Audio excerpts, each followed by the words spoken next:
I'm going live on the county line, hauling my load to Silent Hill.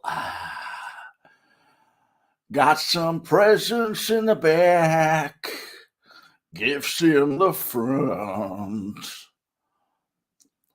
some for Twin Perfect and some for Scott Ryan. Yeah. Hauling my ass on a long, long road.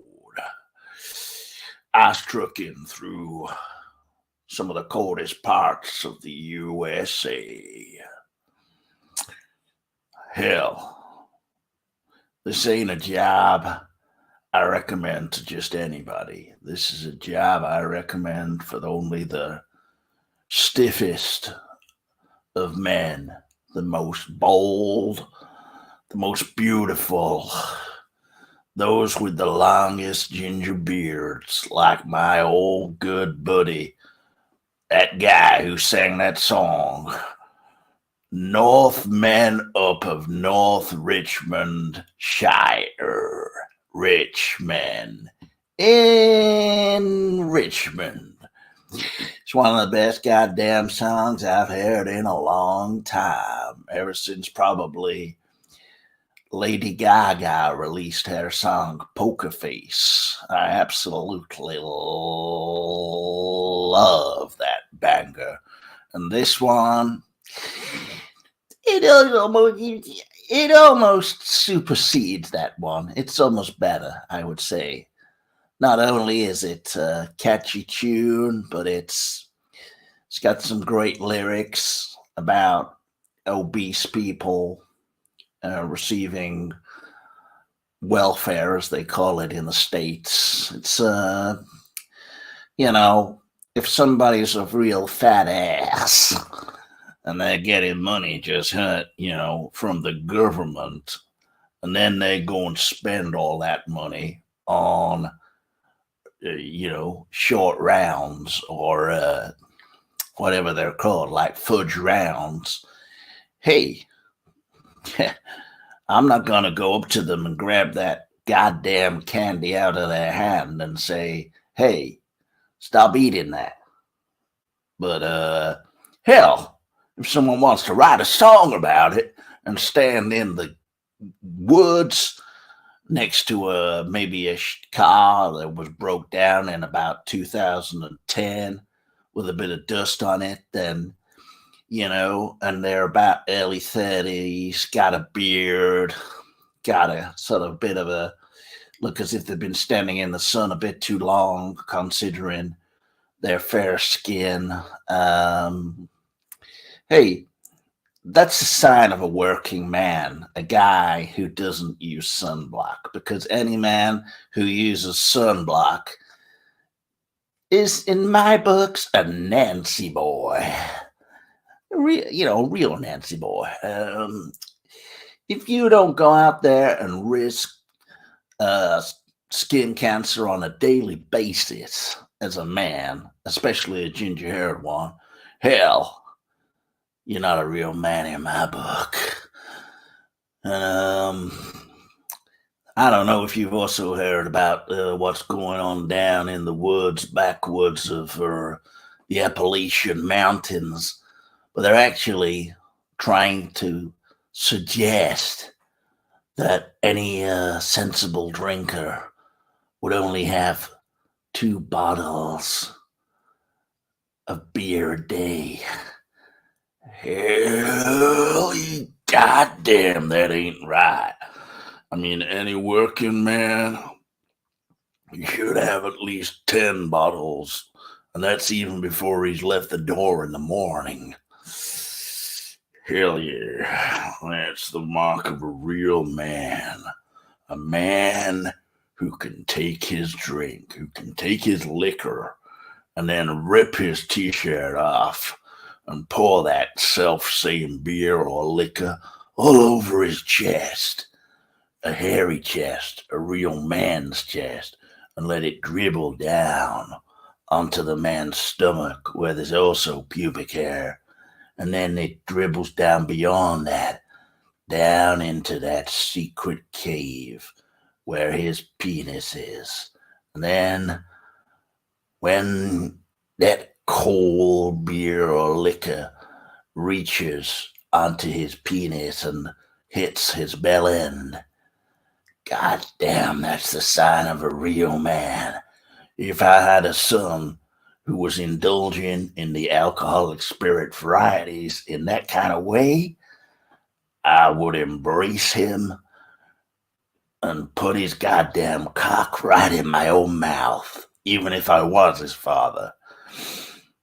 That's the sign of a true American, let me tell you. Yeah. Anyway, I'm here now. We're waiting for Mandela man, who seems not to be here for some reason.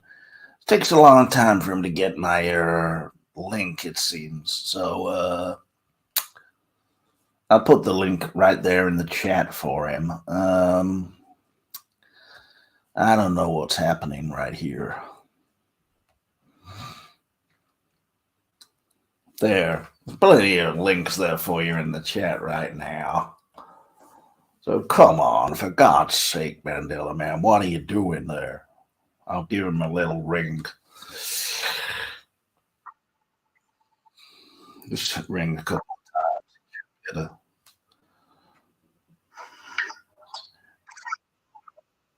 Oh, okay. All right. Okay. You got the link. You got the link there, Birdie. It's okay. I've already gone live, you see, so okay.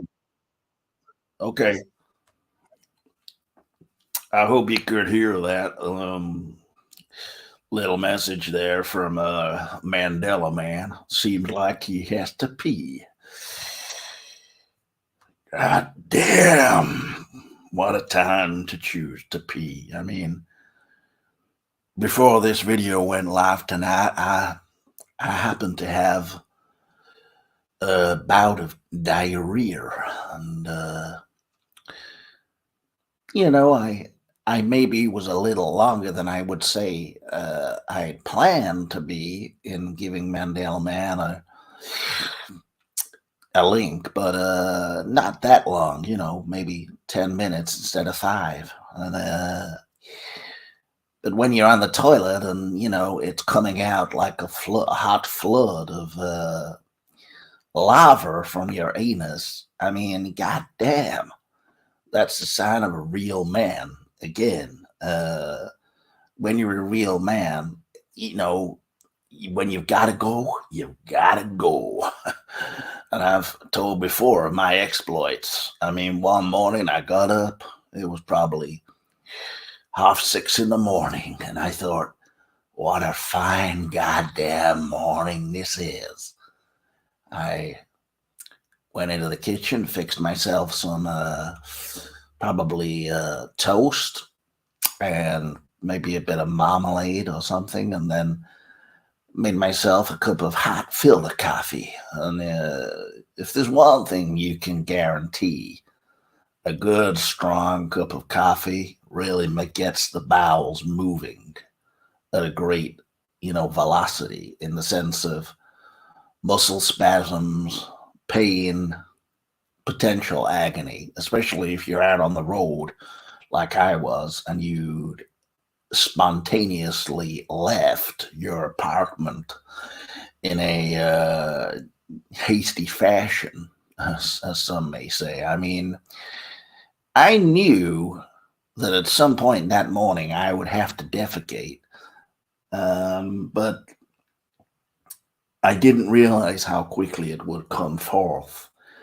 And whilst I was on my way, shall we say, down the road, good evening there, Monkey Island, hello.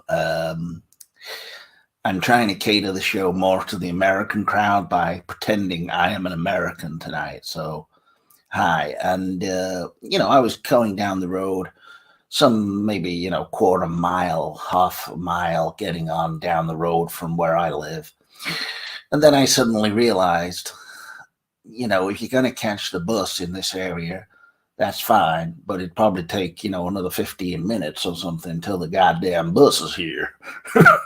So I thought to myself, I can feel there's something cooking down there in my bowels. And I had to go. There wasn't enough time for me to just, turn and hot foot it back to my apartment. I mean, if I'd done that, I may have ended up soiling my jeans and, everything I was wearing with shit dribbling down my legs. And I didn't want that. I wanted, fresh pants.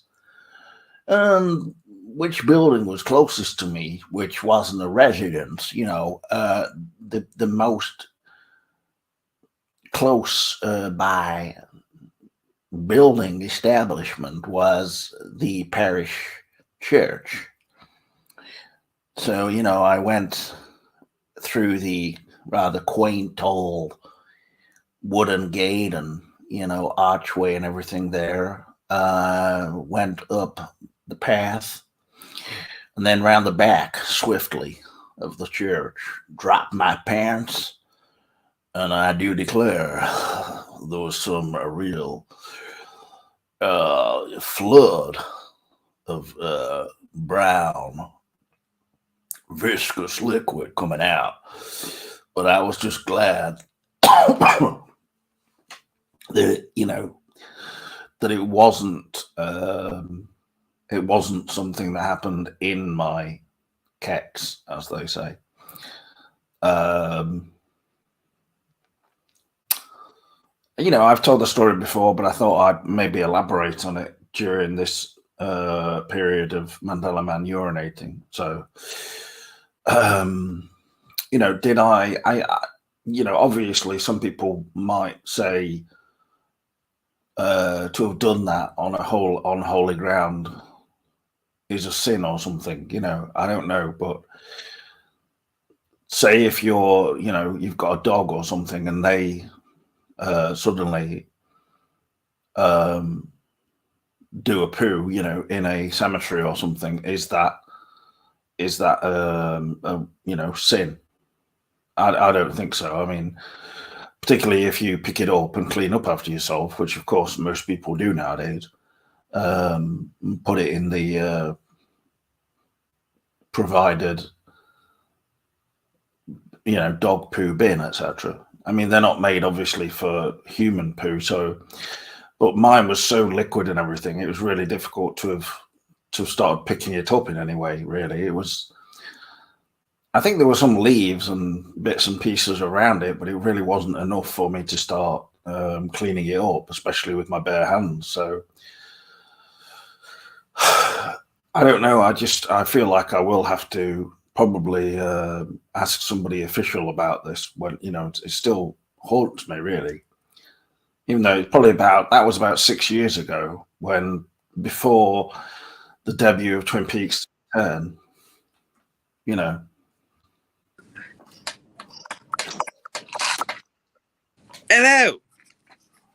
Hello, and it's Mandela Man. I'm back. The Mandela shift. Still alive, everybody. Still alive. He was on last night. Who, Johnny? Yeah.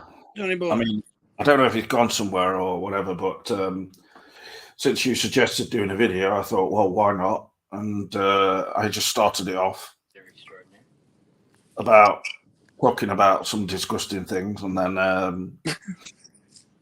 I mean, basically it comes to the point where I feel like, it was 6 years ago when I defecated behind a church, but I still feel like a lot of guilt, and I feel like I'm going to have to be maybe ordained in a church, baptized or something, and also. You're freaking me out, James. Wait, he says I need to be ordained in a church because I defecated there like a couple of years ago.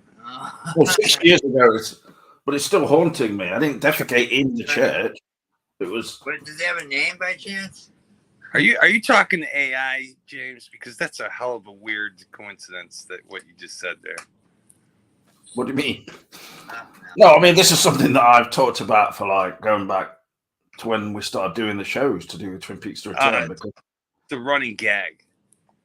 it was like basically, it was part of me being excited about Twin Peaks: The Return coming on, and I was getting up quite early, and then I went out without going to the toilet. So this accident happened basically. But no, I did have a Jehovah's Witness person ring my buzzer this morning and said, would you be interested in me giving you a Bible? And I thought, oh, a free Bible. But then I said, oh, no, sorry, I can't let you in. So, and then he just went, oh, okay, right, bye. There goes that book. Yeah, all right. I mean, I don't have any, I don't think he would be to address the problems, though, for instance. Like, I think I need to go to the church where I did the defecation.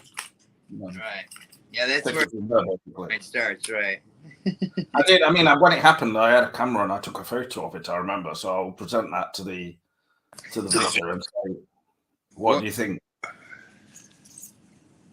One time, it reminds me of a story. Like one time, my first girlfriend and I, when we lived in our first apartment, I think I've told this before, but we inherited her grandfather's bedpost thing, like that fits behind the bed, but it was ancient, it was wood carved and had all these weird designs in it. And her grandpa was a 32nd degree Mason. Okay.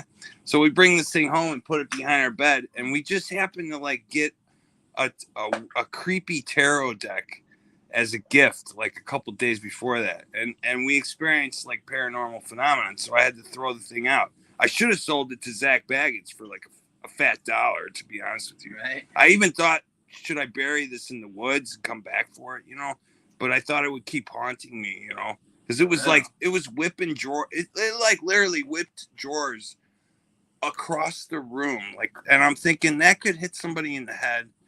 Yeah, fuck like extraordinary paranormal activity. So anyway, those tarot cards, we took those to a church and burned them, to get rid of them, because it just spiritually didn't feel right. It just didn't feel right. You know what I mean? Time, right. So you definitely at the church. I burned tarot cards there. You know what I'm saying? No, I don't think mine. It wasn't in the church. Like with me and everything, though. Yeah, like out on the grounds. Out on the grounds is what I mean. I do think that basically some of what I did somehow that Blumhouse and David Gordon Green and it's that Danny. Is it Danny McBride or Danny? Okay. They've written this new Exorcist film, and I think they got some of the ideas from it. In that there's these two girls who go missing in the woods, and then both of the girls defecate near a church, and that is. And then suddenly a horse dies because of the smell of the defecation, I think. Well, hey, that's why I asked if you were talking to AI. I'm wondering if you tell AI an idea.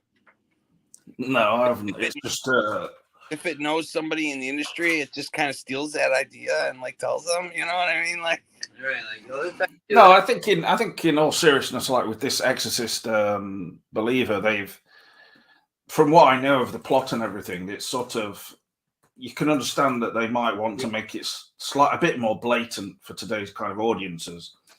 Do you know what I mean? And it does involve this kind of idea of the statue or a talisman or object being imbued with the spirit kind of thing, which is there somewhat even in the original film, but obviously, because I've seen also they've done like a Horror Nights thing for it, and it's a recreation of the film, and it looks, I mean, if that's anything to go by, it looks far more like just straight ahead sort of trying to be a scary horror film than say like The Exorcist. But I'm sure you know that like Pazuzu, that statue in the original one, that is really not a bad demon. That is a protection good demon, like in reality, in culture or whatever. So that was like a bit of Hollywood hokum to make it into like a satanic thing or whatever. But I did see the we watched the Russell Crowe Exorcist film this week, and that was really good. I thought it was pretty cool. Well, I was not such a fan of it personally, but it's. Yeah, I thought it was. I suppose everybody has different opinions. You know, it's. What'd you say, James? No, well, everyone has different opinions. I mean, I think it's fairly sort of just out there and sort of, you know, it's deliberately like, to use the word, something that you said, daft, and so you can't really. I'm just I'm reusing your vocabulary. Yeah, but I don't think the film's scary, for instance. I mean, you know, so. No, it wasn't too scary, but it and I see what you mean about like, oh, they're superhero priests now. You know what I mean? Like it's franchise potential and whatever. Yeah, metaverse it, right? Did this guy make another video? Why are you pulling this up? Oh, this is just something that Phantom Cooper. This is something that was written by Phantom Cooper the other day in the chat. Why put that back up? Twin Perfect's mind is like a diamond. It's cold and hard and brilliant. You know what he's capable of, Harry. You don't know. That's like where he's talking about Wyndham L, obviously, but it's. I've also got one of these now as well, so it's like. What is that, an eraser? Voltaire's missing. Just put the word out for everybody. 6 foot, 200 pounds. Have you seen this man? Ripped, very handsome. Have you seen personable man of action? So, come home, Voltaire. It says we all love you in inverted commas, and want you home safe. We have a lot of DVDs for you waiting. So. Come home, old yeller. I mean Voltaire. Come home, Teddy. You know, Voltaire, he hates black and white films, but he uses a black and white picture of Dumb and Dumber for some reason. Like, it just blows my mind. Like, oxymoron, right? Like, hey, look at me. He's not even seen Lolita or Dr. Strangelove, yo. Whoa. Yeah. Oh no, yeah, that's the wrong. That's just wrong. Period. I don't even know how to. Fancy yourself a movie reviewer. Like, come on. You haven't seen Dude Rides a Bomb, bro? Damn, dude. Yeah. You know? Slim Pickens. Fuck, hey. Sorry. Yeah. Fuck. Oh, this is when Twin Peaks was trending recently, which it seems to have been a lot. I don't know why, but we watched their demo too recently of the game. That looks interesting as hell. Oh yeah, we watched the demo of the game. Yeah. Movies played before the game even starts, like in a good way though. You know, like it gives the aesthetic of the story, like in the PS1 way, and it did a good job. Even when he like walks into like hospital rooms, like they're playing the soap opera when Ronette's in the bed and the soap opera's on. Imitation Love comes on, and you can literally watch it in real time play out on the TV. It's pretty cool for a PS1 game. Yeah, they did a good job, bro. Yeah, real good. I thought it was cool seeing McMurphy in there, and like they changed the characters out. The girl from Chinatown, you know, Faye Dunaway. Yes, Faye Dunaway. I mean, I noticed that their Agent Mulder X-Files episode was playing out of time. That's a 7th season episode that's playing. So it really in that year it didn't exist yet. You know what I mean? So maybe there's a time variation there. Some type of X-Files thing there. Where was that playing? In the hospital? Or? Yeah, so that episode didn't come out till like 1999 or so. Yeah. Well, I mean, it didn't start until after Twin Peaks anyway, as a show as a whole. That's the point. But that's what I'm saying. Yeah, we put that in there, and it's out of time. Right? It goes with the air. You know, it's picking up a transmission of an episode that doesn't exist yet. This in is the time period. Okay, right. Yeah. There's just a random Beatles reference where Cooper says it's been a hard day's night as well. Oh, I didn't catch that. Damn, slick. That's slick right there. Yeah, that's cool. And they're even interchanging the original people with like normal actors today, right? That's what I'm talking about. Right. I don't understand the thing is, when I first saw it all, I mean, I didn't necessarily click on everything and play it properly. I didn't go beyond where you just put the tweezers in because I was not figuring out what to do. And it just made me think like this has got to be done with at least some approval or some kind of creative consultant with, like Lynch Frost, etc. Because otherwise, I mean, the quality of it is just too high, and I know it's not being told, but they're using all of the music and like all of the imagery and everything. It's like, hold on. Come on, like the first 5 minutes of it is like this long preview. That was cool. It even has a shot of Wyndham's cabin in there. Like, I mean, it's really sort of all encompassing, and it's like it makes you kind of fall in love with Twin Peaks again somehow. Man, it did. So, yeah, it did. I know you say it's high production, but I've been doing a lot of research on artificial intelligence this week. I watched a video yesterday that showed when you hook ChatGPT to a couple other like AI things, it can literally create in 5 minutes like a whole synopsis of like the screenplay, like a 20-minute cut together scene of like a Disney cartoon and look correct and everything. So that PS1, it can do much more like sophisticated things than that. You know, the creator who's using it. Anyone can prompt it right.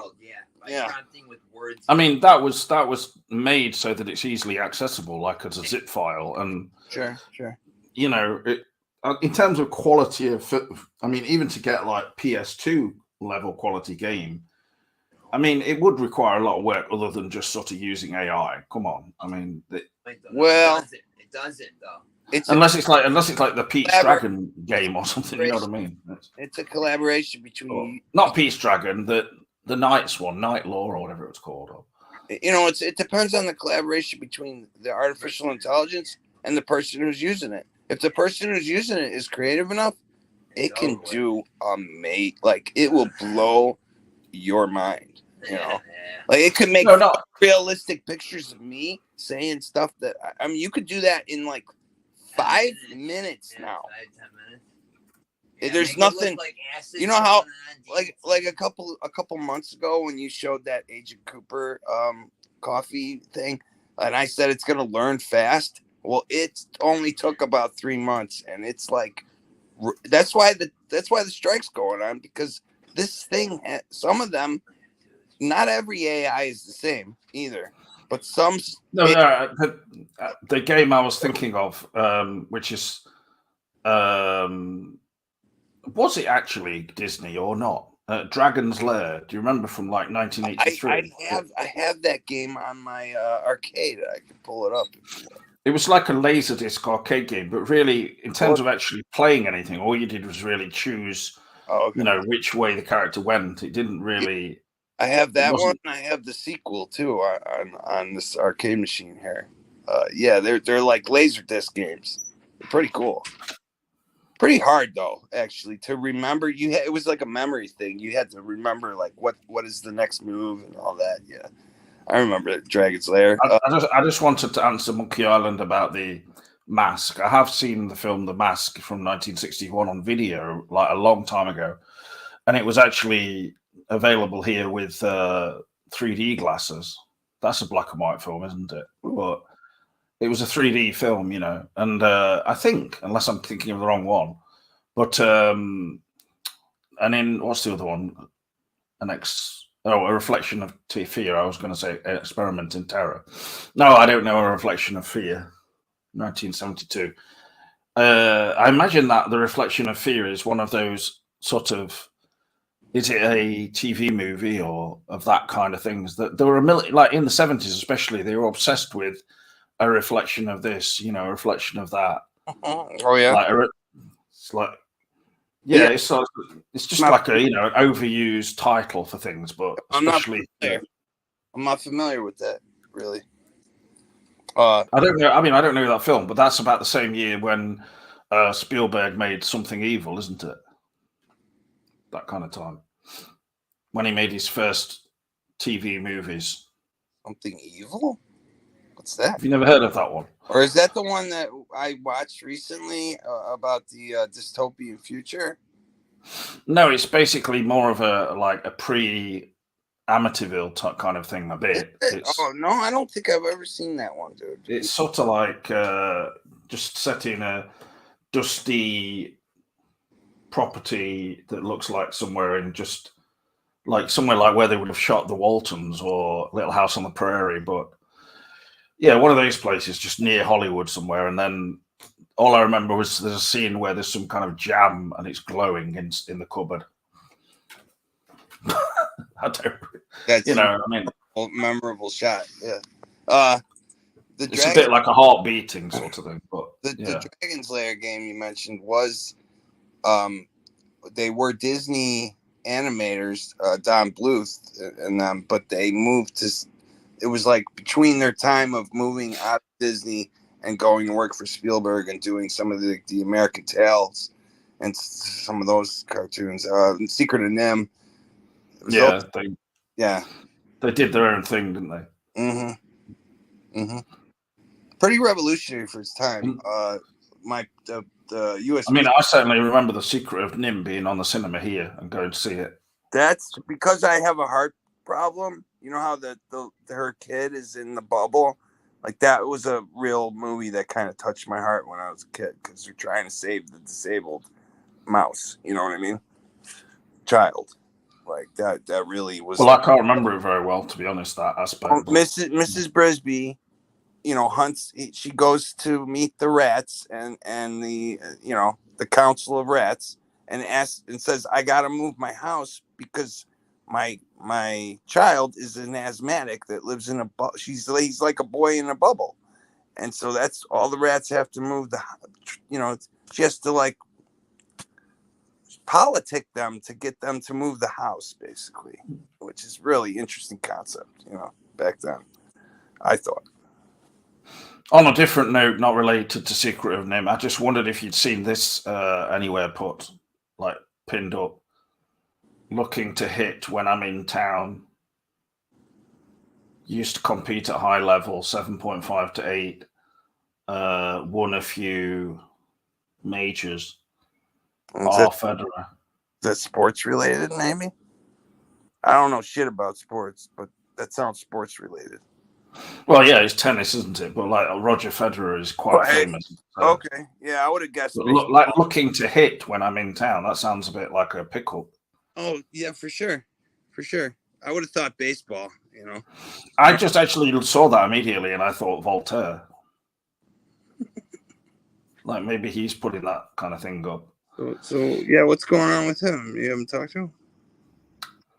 Well, we ended up talking about things like transgender yesterday, and the word trannies. The trannies was used, and then now, for instance, it just goes into too many controversial areas because now Johnny wants me to edit the video of the use of that word, but I don't think it's necessary.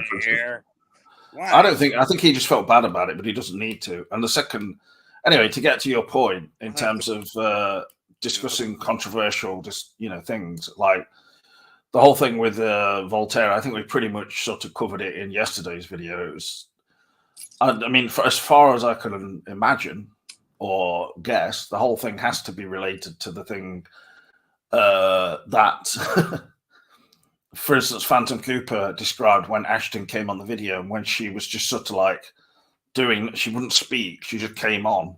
Yeah.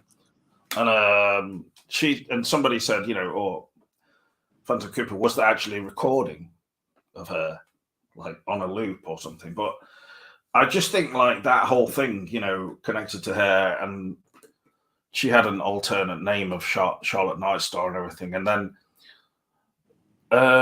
after a while, I said to her, like, come on, what, just tell me what the hell's going on with all this stuff.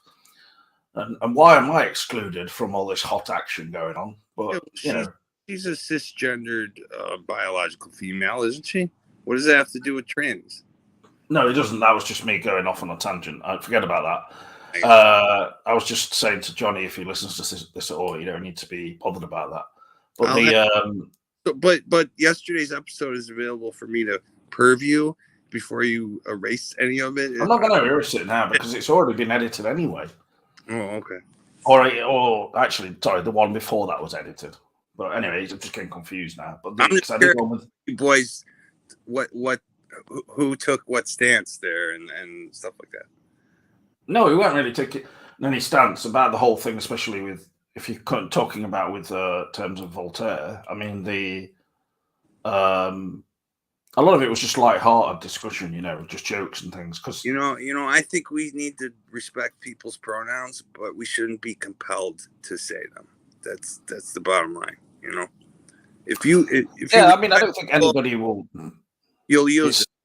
It's just something that's like part of the whole online world, isn't it? Which is people, Well, it's a big part of corporate now too, though. Oh yeah, I'm sure, but I'm not involved in that kind of world anyway. So, right. In terms of all that stuff with Voltaire, yeah, it must have been to do with basically Night Star / Ashton, because she actually wrote to me and said she was a bit fed up with me anyway, but she said that I have annoying mood swings for one thing, but also sometimes that's true. But I think the thing is, we've been doing shows, hundreds of shows. So yeah, you're gonna have a mood swing now and then. You're a human being. Well, I think the thing was that she said actually, I am particularly interested in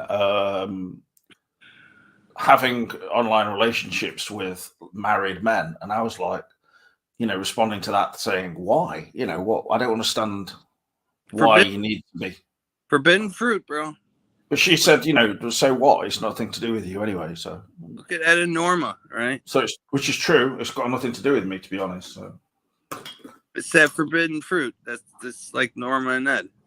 But she did say, aren't you interested to know who Voltaire really is, and and that kind of thing? And I was like, I said sort of not really, because I don't think, first of all, that's feasible in the first place, like that she would be able to find it out.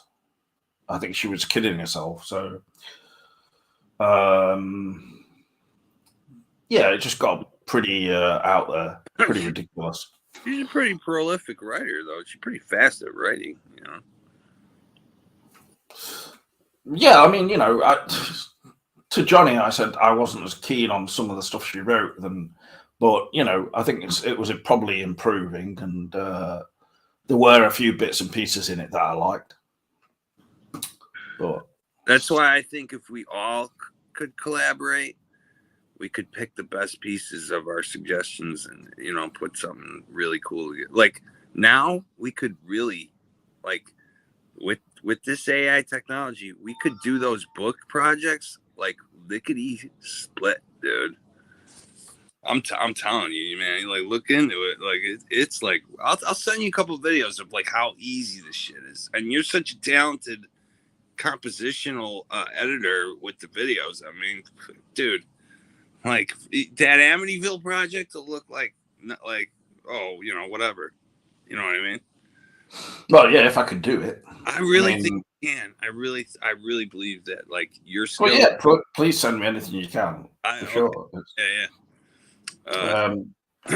I just wanted to show this as an advert. I don't know if it'll come on the screen. Oh, it's not showing properly.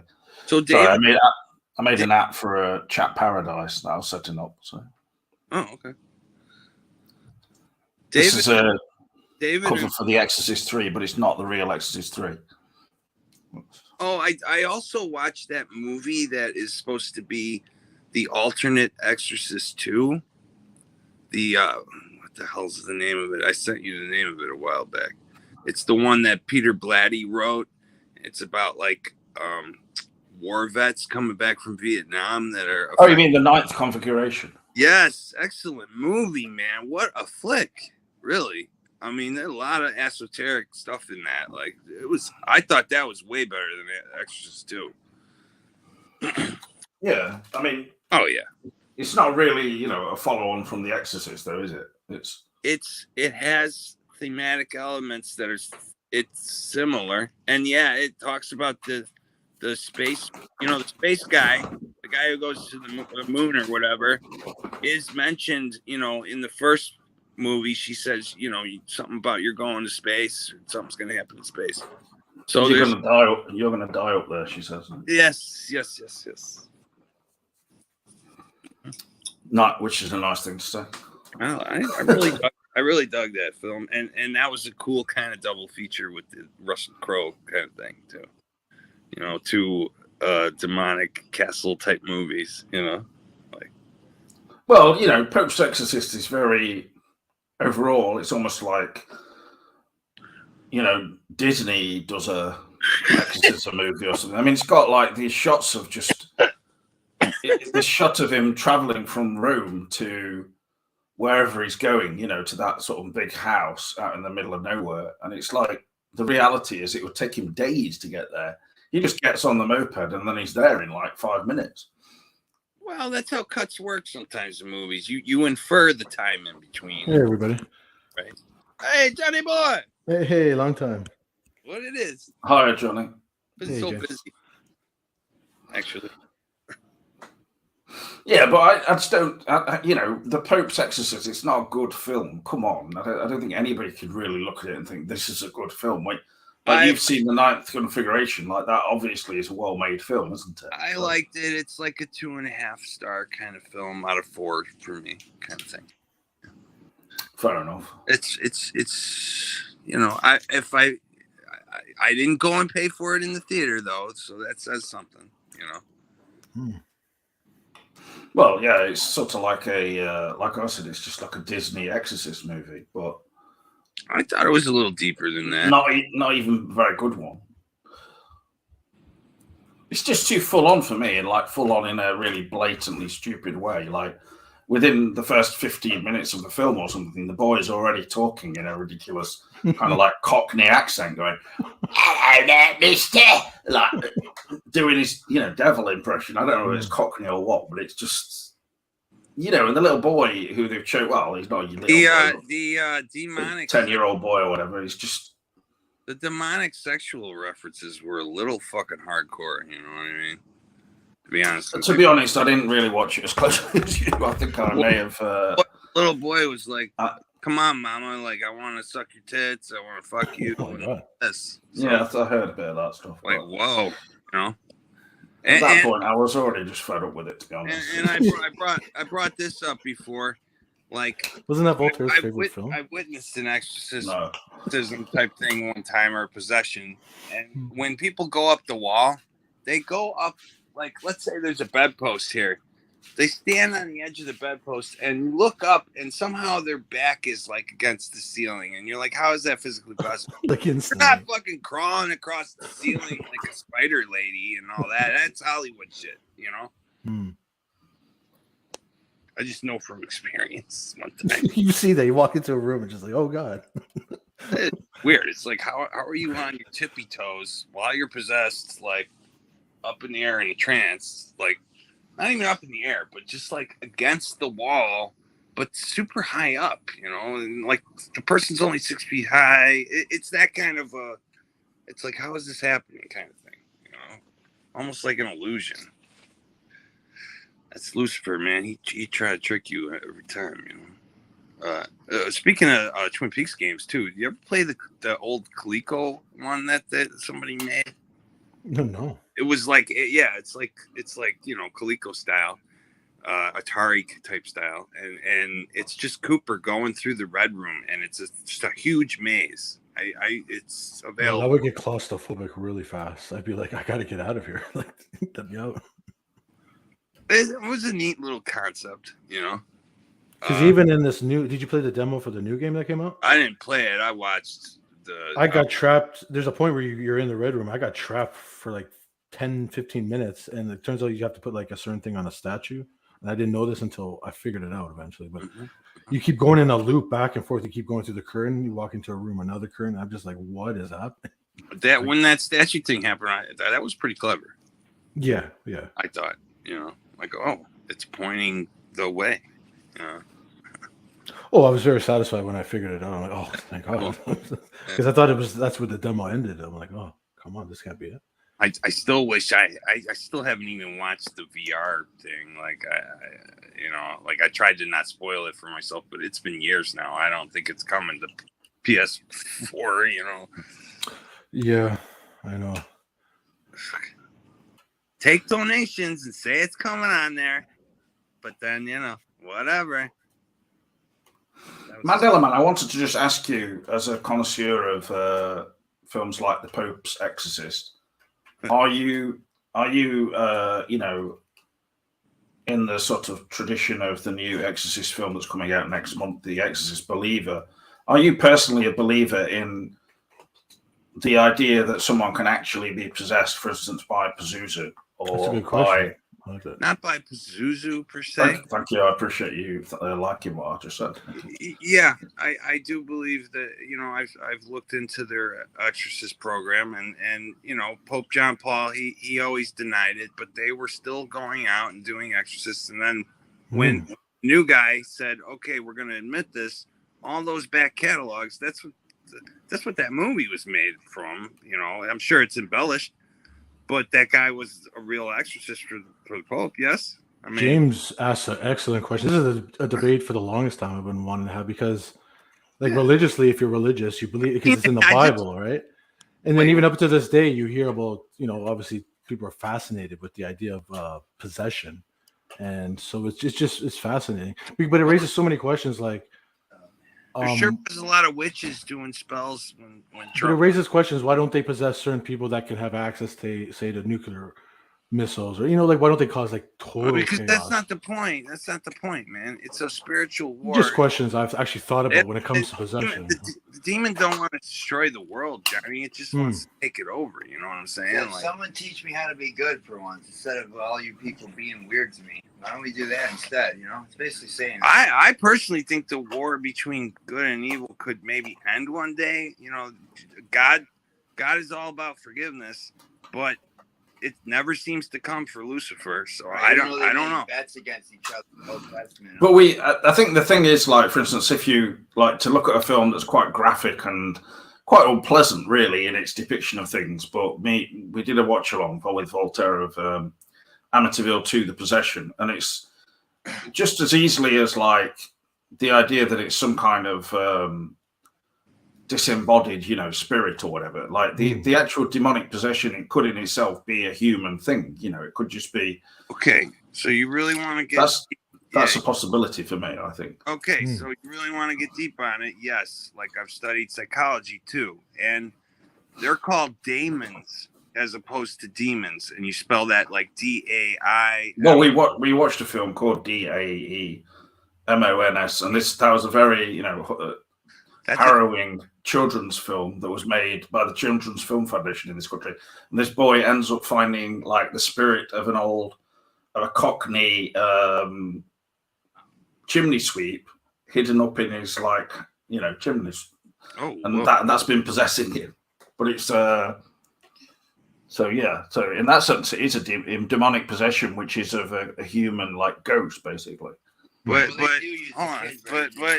in psychology, they believe they're called, they call them daemons, or it could be spelled D-A-E or D-A-I. But the idea is that I know, I've seen that spelling before. Okay, I know you're talking we have 72 archetypes that live inside of us, that are part of us. Like It the Clown, that would be one. The elves, maybe, stuff like that. And that really, it's just a psychological personality trait that we suppress. And there's a thing where you could do where you turn the lights off and leave the hallway light on and go in your bathroom, turn the bathroom lights off, look in the mirror and stare through your face. And I do that on a nightly basis when I'm getting ready to get, I swear to God. You're getting pumped. When I'm kinky. So that was a good commercial. Sorry. So those old paintings from the 90s where you would in the shower. Are you wearing a wig at this point? I look around at the mirror over my shoulder with that blonde wig on, oh, nice to see you in here. If you want to see the Pennywise inside you, the archetype, go in there, turn the lights on. I don't want Pennywise inside me. Well, hey, already the idea. Christ on a bike. The idea in psychology is That's that the last thing I need. God, that's terrifying.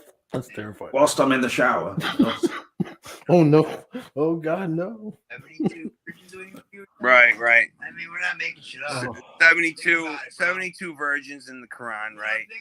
72 tarot deck cards, right? It'd be okay if it was Slender Man in the shower, but not Pennywise, who's No. Yes, anybody but 10-inch girth. So you remember those paintings? That's not normal.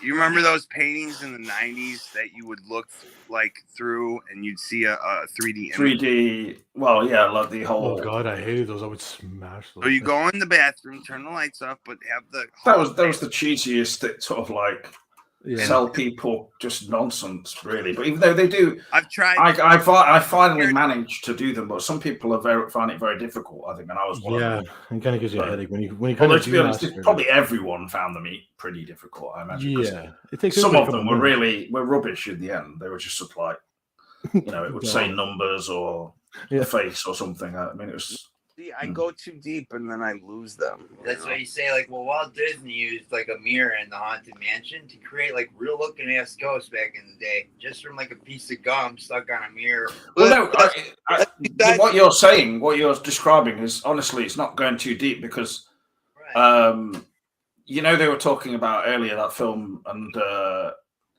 reflections, and there was this book called Elizabeth, and on it says about a reflection of evil on the back. I've got the book and everything. I'll show it you, and it is about that. It's about someone who looks into the mirror, and then suddenly there's this other face in there that like a Lilith is looking back at them. That's what this is like. If you reminds me of that movie Oculus. I think that was kind of based on mirrors, and if you look, it's probably a pretty common sort of thing within horror stories, etc. Yeah. It's just how well the films do it. That's the question, because a lot of these films nowadays, they're not always the best, are they? Wait a minute. I double dog dare you to both to do this. Go in the bathroom and look through the mirror through your face like you did for those 90s paintings to see 3D, right? Look like that, smile a little bit.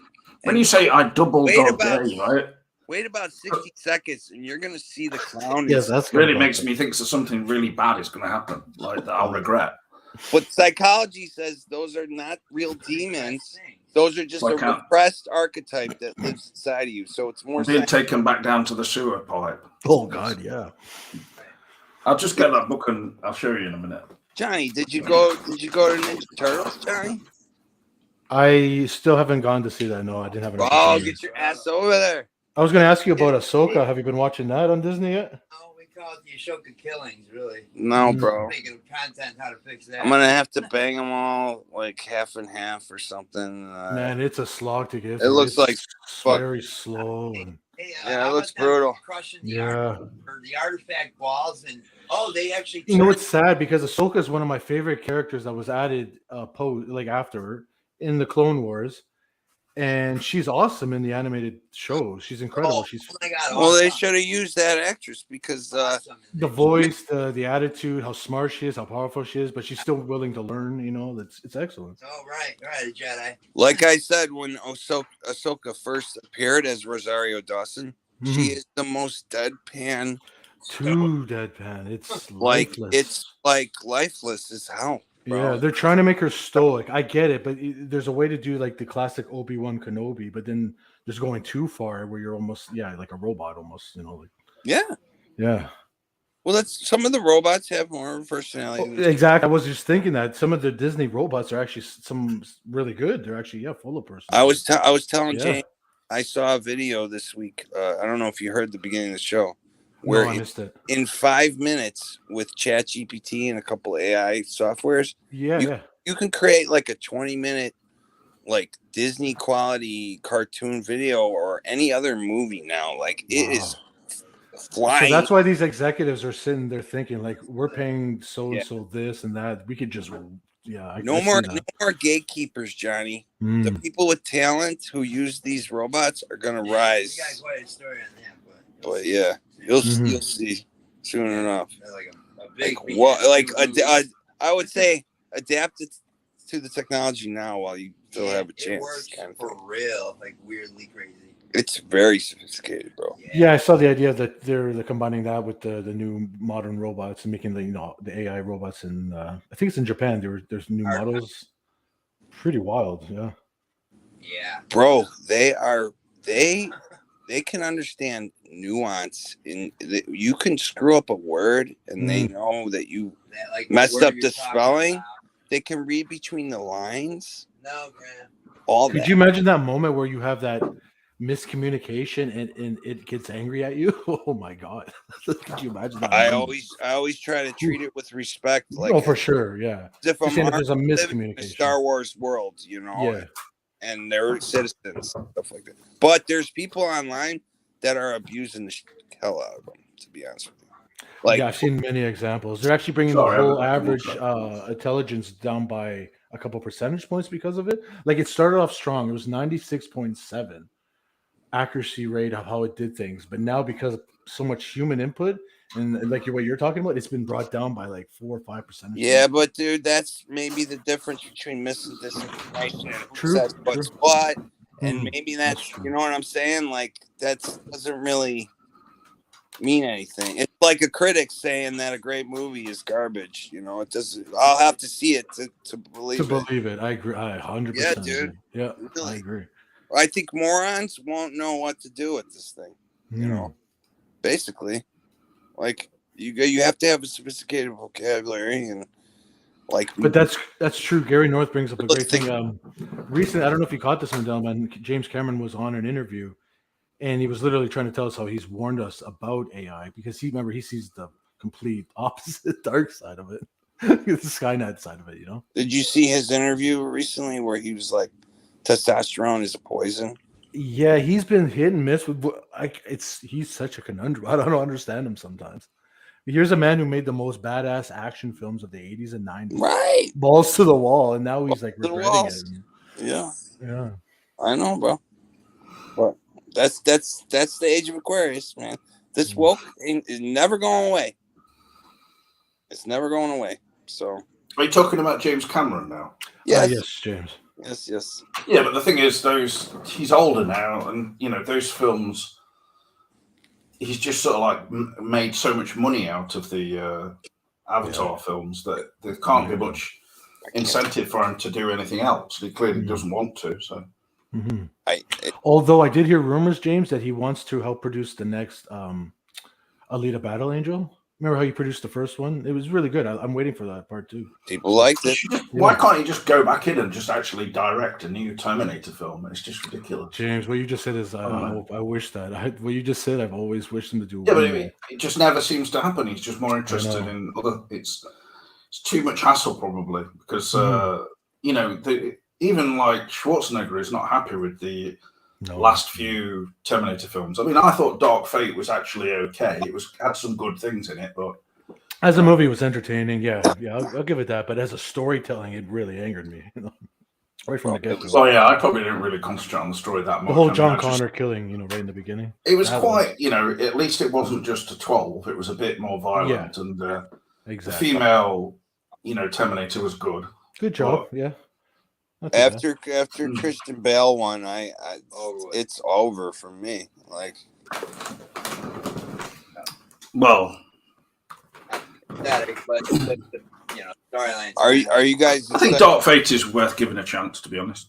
Are you guys excited for Rebel Moon and this creator movie? The creator. We were talking about that. And James looks very sophisticated right now. It looks dope. It looks very, because did you hear the origins of that? It was going to be a Star Wars movie. No, I don't know anything about it. Halfway through, they said, you know what, it's too much adult. Then they went full adult, full everything. Hey man, hey Johnny, it's not watered down enough for that. No, exactly. Yeah.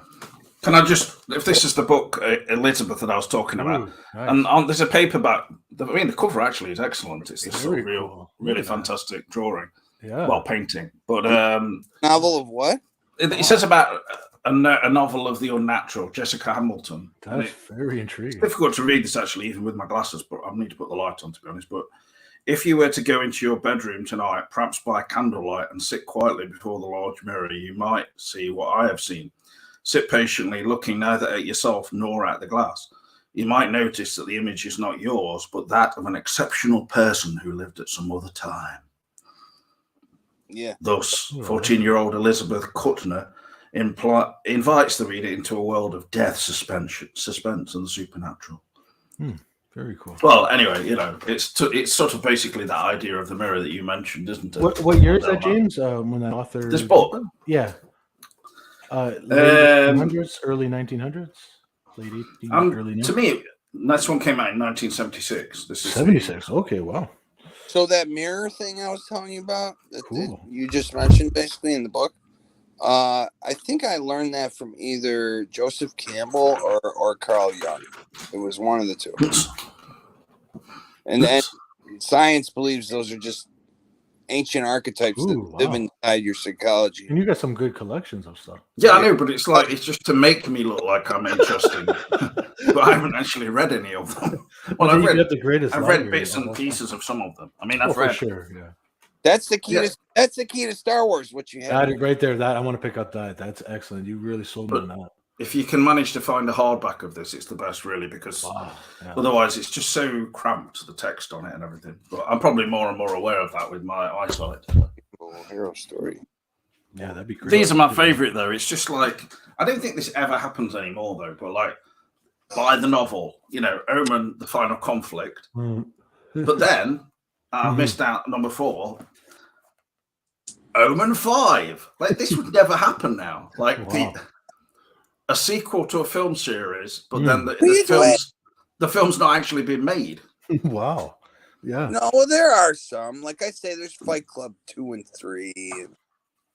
Yeah, but that's more of a. I mean, he probably would have written them anyway, and things like these are sort of what I mean, like big films, and then they just carry on writing novels and things. It's unusual. Yeah. Because even the only one I could think of, James, is the first Star Wars.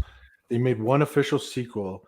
From that official sequel is what all the newer ideas have come from, or quote unquote newer ideas. Oh yeah, I mean, I suppose we're talking genre films like horror. Like obviously the Omen films were horror, but yeah, it just sort of the horror market has always been really big. I don't know if it's as big as it was. That's a great question. And so they're tailoring these books to that market, even though because people love the Omen films, and they've actually made an Omen prequel film now as well that's coming out.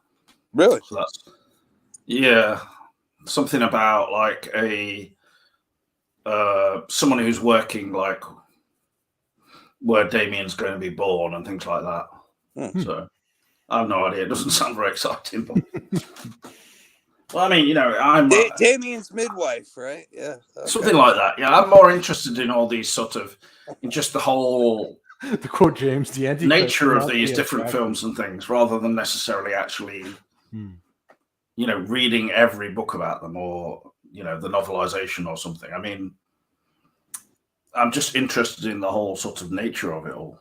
The ideas, like some of the ideas in Omen 5 are just kind of like, oh, okay, Damien is dead, obviously, at the end of 3. Then they had Omen 4, The Awakening, which was about Delilah or something, who was like basically the female version of Damien. I don't know if that was novelized though, but then they've done this book. And basically it's like if you go and put some of Cross up, in this place, and then Damien somehow will just get reborn, and they just have, him kind of being reborn, but they don't really explain why. I'm having a bit of strange. I'm having a bit of a Mandela moment. You're saying that 4, the movie, is not about the older Damien that is in the government and everything. Well, no, it's a TV movie, in fact. The actor from Mouth of Madness. That's not 4. That's 3. Oh, you mean Sam Neill? Yeah, Sam Neill's in, and it was just called The Final Conflict. Really, they didn't even seem to want to call it Omen, The Final Conflict. They just called it The Final Conflict. And that's 3. The final installment in the Omen trilogy. Like, okay, yeah, it's got something to do with the Omen, but it's got something to do with the Omen, but we're not going to hold it down as that because this film is a classic in its own right. Yeah. I do think that it's a good film and Sam Neill is good in it, but it does stand apart from particularly the first 2. So you the second one is just a bit of a split film because it had two directors, and it's a bit of a mess. You're Wow, saying yeah. you're saying that the third one is Sam Neill and the fourth Yeah. one is about a woman? A girl. Ah, I've never even watched it though. I've only seen bits, like in an advert or something. I just thought that's enough now. Like it just looks terrible. I wonder if it's I mean, on and YouTube for a nearly month as or bad what. as the remake of The Omen that was 2006. I saw that one. Yeah, that was shit. The CGI in it was just like CGI blood everywhere. Like, Fucking garbage. please, this is not scary. Yeah. You know, like everybody in it, well-known faces and stuff. It's just too. It was just scary to me that Hollywood would remake that like that. That was what the scary part was. Well, the only thing that seemed to be the imperative to release it was the fact that it was being released on the 6th of June, 2006. 666. Make the film, okay? That's It's going to such be a massive. marketing- Yeah. Gotta be Pure out And then marketing. people are like, oh, it's not done that well, in fact. Yeah, well, maybe you should have actually made a good film. Yeah, I know.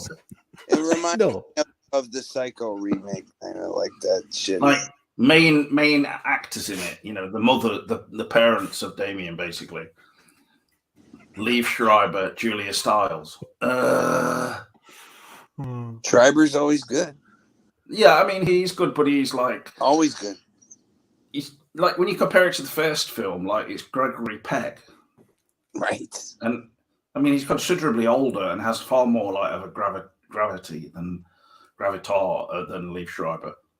Like, Liev Schreiber was good in that remake of The Manchurian Candidate, for instance, but I don't think he was right for that. Nor was Julia Stiles particularly either. It was like they're just too young to be dealing with having like the devil's spawn running around. And then the boy playing the devil's spawn, Yeah. Damien, looks just like, oh, I'm all cute. Like, no, this is not right. You've got to look a bit weird. Yeah.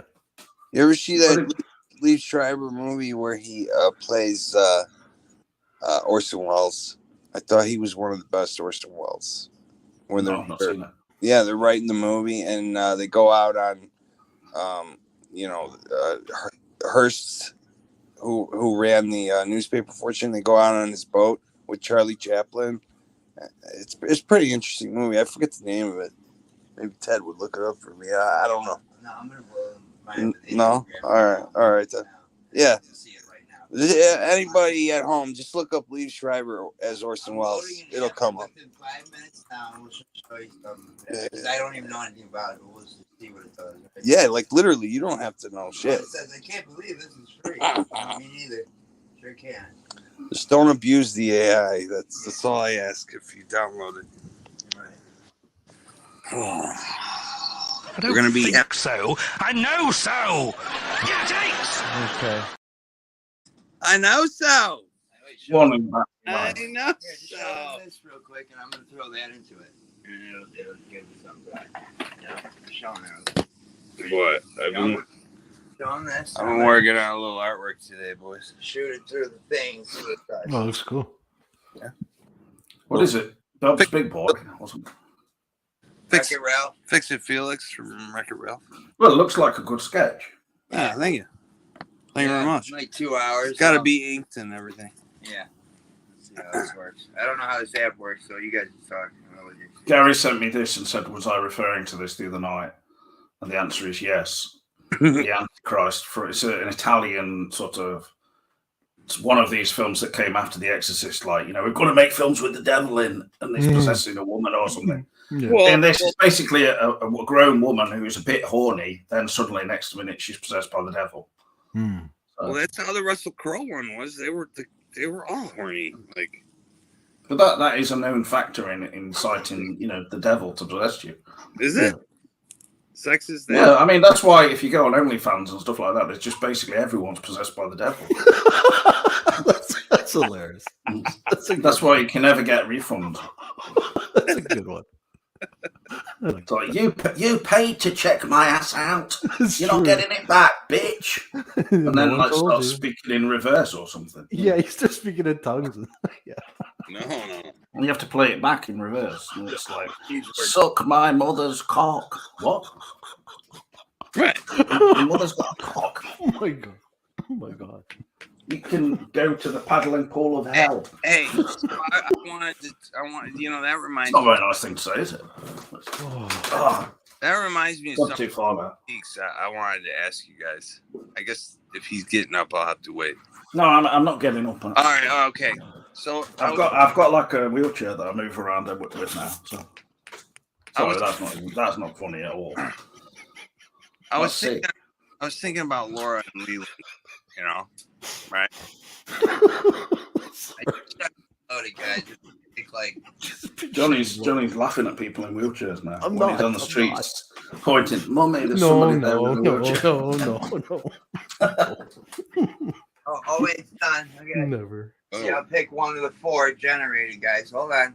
Generate a little film for them. Hold on. I'm just gonna give them the picture of the Felix time. Mummy, that man's got no legs. Right. I never say that. I'm just picturing you like the Professor X hovering one, just hovering back and forth around your room. There you go. That's one. Yeah, it's a pretty easy way of moving about. Got the weird color there or something. Weird content. Take all your doors out. What's the guy from Dune? I loaded the app. I forget his name. I forget the What name. we're looking at now, anyway. The bad guy. So who floated around. it took me Pinocchio. and a half to draw the whole thing. That I covered up half of what I'm drawing, so you guys didn't see it. But That was 1 second. that's 1 second for And the it gave for the me 5 robot. different images. They were all different. I just tapped for it to be bigger. I mean, whoa! This is great it's never going to replace writers, but it's a Right. powerful tool. for a creator.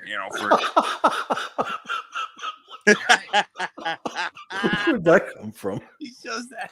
Look, I did that. I actually did that as an AI image of Trim Perfect, where his head had been mushed by one of the woodsmen. You're right. Yeah, Look at my handiwork there. It's amazing. that's what I'm saying. It looks cool as shit. Before, after. I can't tell the difference. For a guy who doesn't like extra things, you sure watch a lot Oh, of. Phantom Cooper was hilarious yesterday. I never laughed so hard. What's this? Phantom Cooper said yesterday. He divorced his ass, man. She's looking like hell these days, Grimes. What, Ashton? No, Grimes. Oh, okay. Recording. Sorry. That video of her not talking was very strange. It seemed like a pre-recording. We've actually discussed since that it was a pre-recording. But she recorded it and then it was played in reverse. It was some kind of weird satanic thing that she was putting like a curse on us or something. And that's soon after that's when Voltaire disappeared, basically. Only once since. So just think about that. Art. You got me thinking, yeah. And see if it could do what I did. So, Oh my god. It's like, how does Twin Perfect get so many people watching his video and saying it's a good, it's good? it has some good points. That day it must have just been on the front pages and people just saw the headline or something. But it's such a very what was the headline too? Just such a clickbait headline. Yeah, how does he get 1 million views, Teddy? But Then he'd be like, I figured out Twin Peaks or something. Like literally, it's such a blatant. And then you see it's 4 hours, and you're like, "What? I have to watch." Well, this you know what, James? The simplest thing you can say in a sentence. So if you got to explain it 4.5 hours, your point is going to be lost at some point. We talk a lot about Twin Peaks, but we should make our own theory where we put all our theories together and we lay it out like he did. And I bet you we beat his ass on those numbers. Yeah, that's a pretty good idea. I'm serious. I definitely wouldn't mind laying it out with Twin Perfect. Yeah. No, I don't mean in the sexual sense. You've been griping with him. Let's beat him in his own game. I got theories like he's been in absence for so long. I've never talked about on the show on our show about Twin Peaks. You're saying there's more stuff. Oh my god! You haven't revealed yet. Forever. You just blew my mind. Oh yeah. There's way I've never even brought up. Look at James's face. He can't believe it either. Look at him. Look at him. Oh yeah, for real. He's shocked. See, I told you. What? I almost saw the bubble come out of his head. Actually, what? Are her and David still missing off of their accounts? Yeah, there's a story behind that. She was driven off the internet by a certain person we knew. That was it. A likely story, man. Come on. They're working on something. They how deep this is. It's got Wreck-It Ralph looking. Even if it's just a record, but I hope it's not a record. It's a rap record. Well, when you've got like scripts that are all, copyrighted. Just sitting there, yeah, I know. And it says on here, David Lynch, DP, Peter Deming. I mean, Wow. Peter Deming posted something recently from Lynch's place for sure, because people recognised it because it was this couch that they know, is in Lynch's place and stuff. Patent for the new. Whoa. A recording night, yeah. Yeah, but that's going back to 2020. So, well, still waiting. I mean, anticipate. For all we know, he might have just not done anything since then, but I doubt it because people, Lynch is always a workaholic, and like people have said that he's sort of like pretty much just totally zoned out on whatever he's doing now at the moment. He doesn't take phone calls, anything. So I hope so.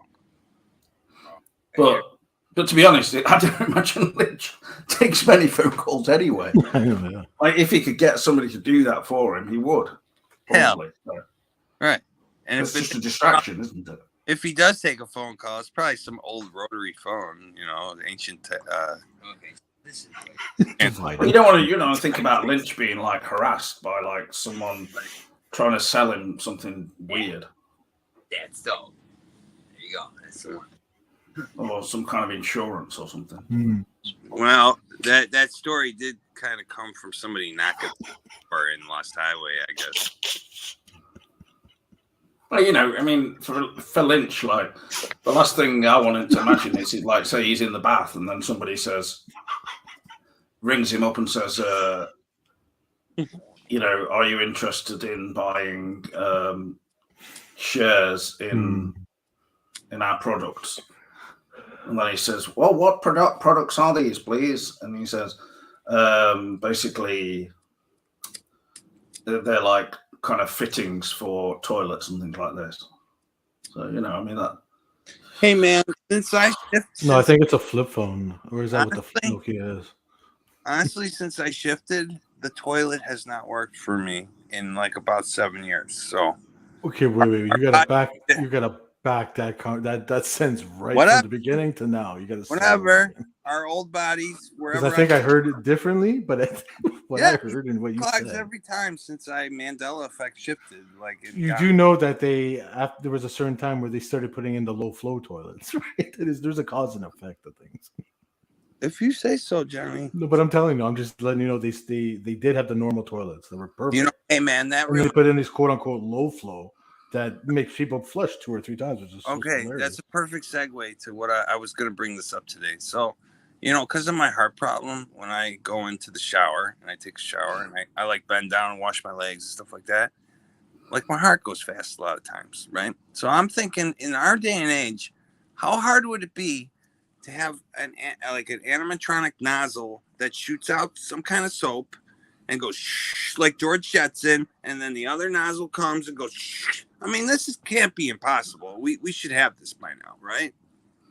It washes. Well, I imagine there are showers that do things like that. It's just that they're only available to people who can like afford to have these like that, things that are sort of deemed luxuries. But get this. I mean, on the other hand, for people who've got disabilities, there must be certain adjustments, etc. And things that offer that kind of stuff. Okay. Sure. Like an extended valve thing where you can, pull it out. And I mean, it shouldn't by any means be only available to luxury consumers. Like there's some cool things on Amazon I've seen that are like. And also, having a shower is using a lot less water than if somebody's having a bath, so it should be encouraged. Like, imagine if you went. Is that because I thought it was the other way around? I thought a bath uses less than a shower, but that could be wrong depending on how long you shower for, right? So. Well, I mean, how long do you spend in the shower? An hour. Good question. No, I mean, come on, a shower. The shower doesn't use as much water as the bath. That's obvious. Okay, I might be having it wrong. Depends how long you're in there for. Yeah, if you spend like half an hour in the shower, then maybe that's you must be using more water than an average bath would. Oh, okay, yeah. Okay, that makes sense. Unless you get in the bath, then empty it, then fill it up. Oh my god, continually. Well, there are people like that. Like especially when I went to Poland and. the female I stayed with, she had very long baths. I mean, I've heard some of the stories. Yeah. I don't know why. It was just part of her, you know. I think wasn't the whole thing. She was inviting you to take the bath with her or something, and you just. No, I think if that had happened, basically, the bath would have probably collapsed through this floor. And it wasn't even fitted so that it would fasten down. And she says you'll have to. To me, she says be careful with it, obviously, because it might topple over. Oh my goodness! Oh, wow. So she definitely wasn't inviting me to get in it. No. Okay, no problem. So imagine if you could go to resorts and they would have that shower. And speaking of robots and everything, we have a lady that comes over here to help us take care of my grandpa once in a while. And she goes to other. And as soon as I brought up the AI to her, I actually go to a rich house and they have a robot like that literally goes into the kitchen, makes the tea, comes back out and serves it to them. Like that is happening for the rich. So just like Rosie from the Jetsons, you know what I'm like? I'm like, does it look like a human being? She's like, no, it's a robot. You know what I mean? Like it's not some ancient like Rocky Balboa robot. If you catch my meaning. Yeah, because I've seen the why Voltaire's quiet. I've seen the new automated food delivering systems, and Amazon's using the drones to drop stuff off now. I'm telling you, Johnny, get on the train now because oh man, it'll do whatever you're dreaming of. That should have come true. Prompters they're gonna be the only talent needed in the industry. Yeah. You know, that's it. Just know your words and know your prompts, dude. And they can't gatekeep anymore because the little man can just access it and make a film in like I said, like 5 minutes, like literally, you know, and nuanced as hell. I could say, hey man, wait, I could say, hey, make a Pennywise video in the style of Steven Spielberg in black and white, like Alfred Hitchcock, and it will do it like immediately. And you know, and it'll spit out different versions, and you pick the one that looks the best to you. And then you can edit it. Then you use another one, and it animates and fills in the dialogue and everything in 3 months from what we saw in that Cooper video that he showed a while back. I mean, this thing is like, it's gonna be running the nuclear power facility pretty soon. You know what I mean? Like, whoa, yeah, perfect, bro. I mean, it's perfect. I mean, yeah, look at this. Like, whatever, if you don't like it or not, it's perfect drawing of Link. It perfectly draws that. 4 of them, but that's the coolest one. In like 2 seconds. 1 second, too. 1 second. So that's the I just zoned up for a second. I'm sitting here drawing all day just to finish like one character. I don't know. Yeah, right. You know. I think you guys get the point. Right. But for our book stuff, that could be a reality now if you guys really want to work. Going to what current movies that I heard there's a few that got pushed back to next year. That people are upset with. Well, there was the movie by Martin Scorsese that was supposed to come out in September, right? And isn't that November? Oh, we were waiting on that. Waiting on that. Yeah. And there's another one. Oh, what was it? Hmm? There was another movie. Let me just check out the movie. There was something else that got pushed back that people were. The new Dune that got pushed back to like next year. Dune? I'm not a huge fan of the first one, so. Yeah, I kind of feel the same, but I'm still interested really to see this in the theater. You know, sure. Great sound effects and good production. Was the first one 3-dimensional or no? I'm not too sure. James, was it 3D the first one, or maybe you had that option? I guess if you wanted to. I don't think so.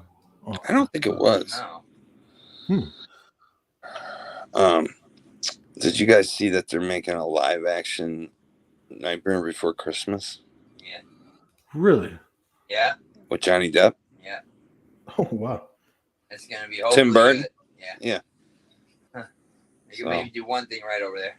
It's just these live actions they better be on point. You know? They've been a little rough as of lately. Yeah. Well, he's also doing the new Beetlejuice, right? So that's something everyone's looking forward to. Oh, I can't wait for that. That's going to be amazing. The original cast as much as they can, and plus a few new ones.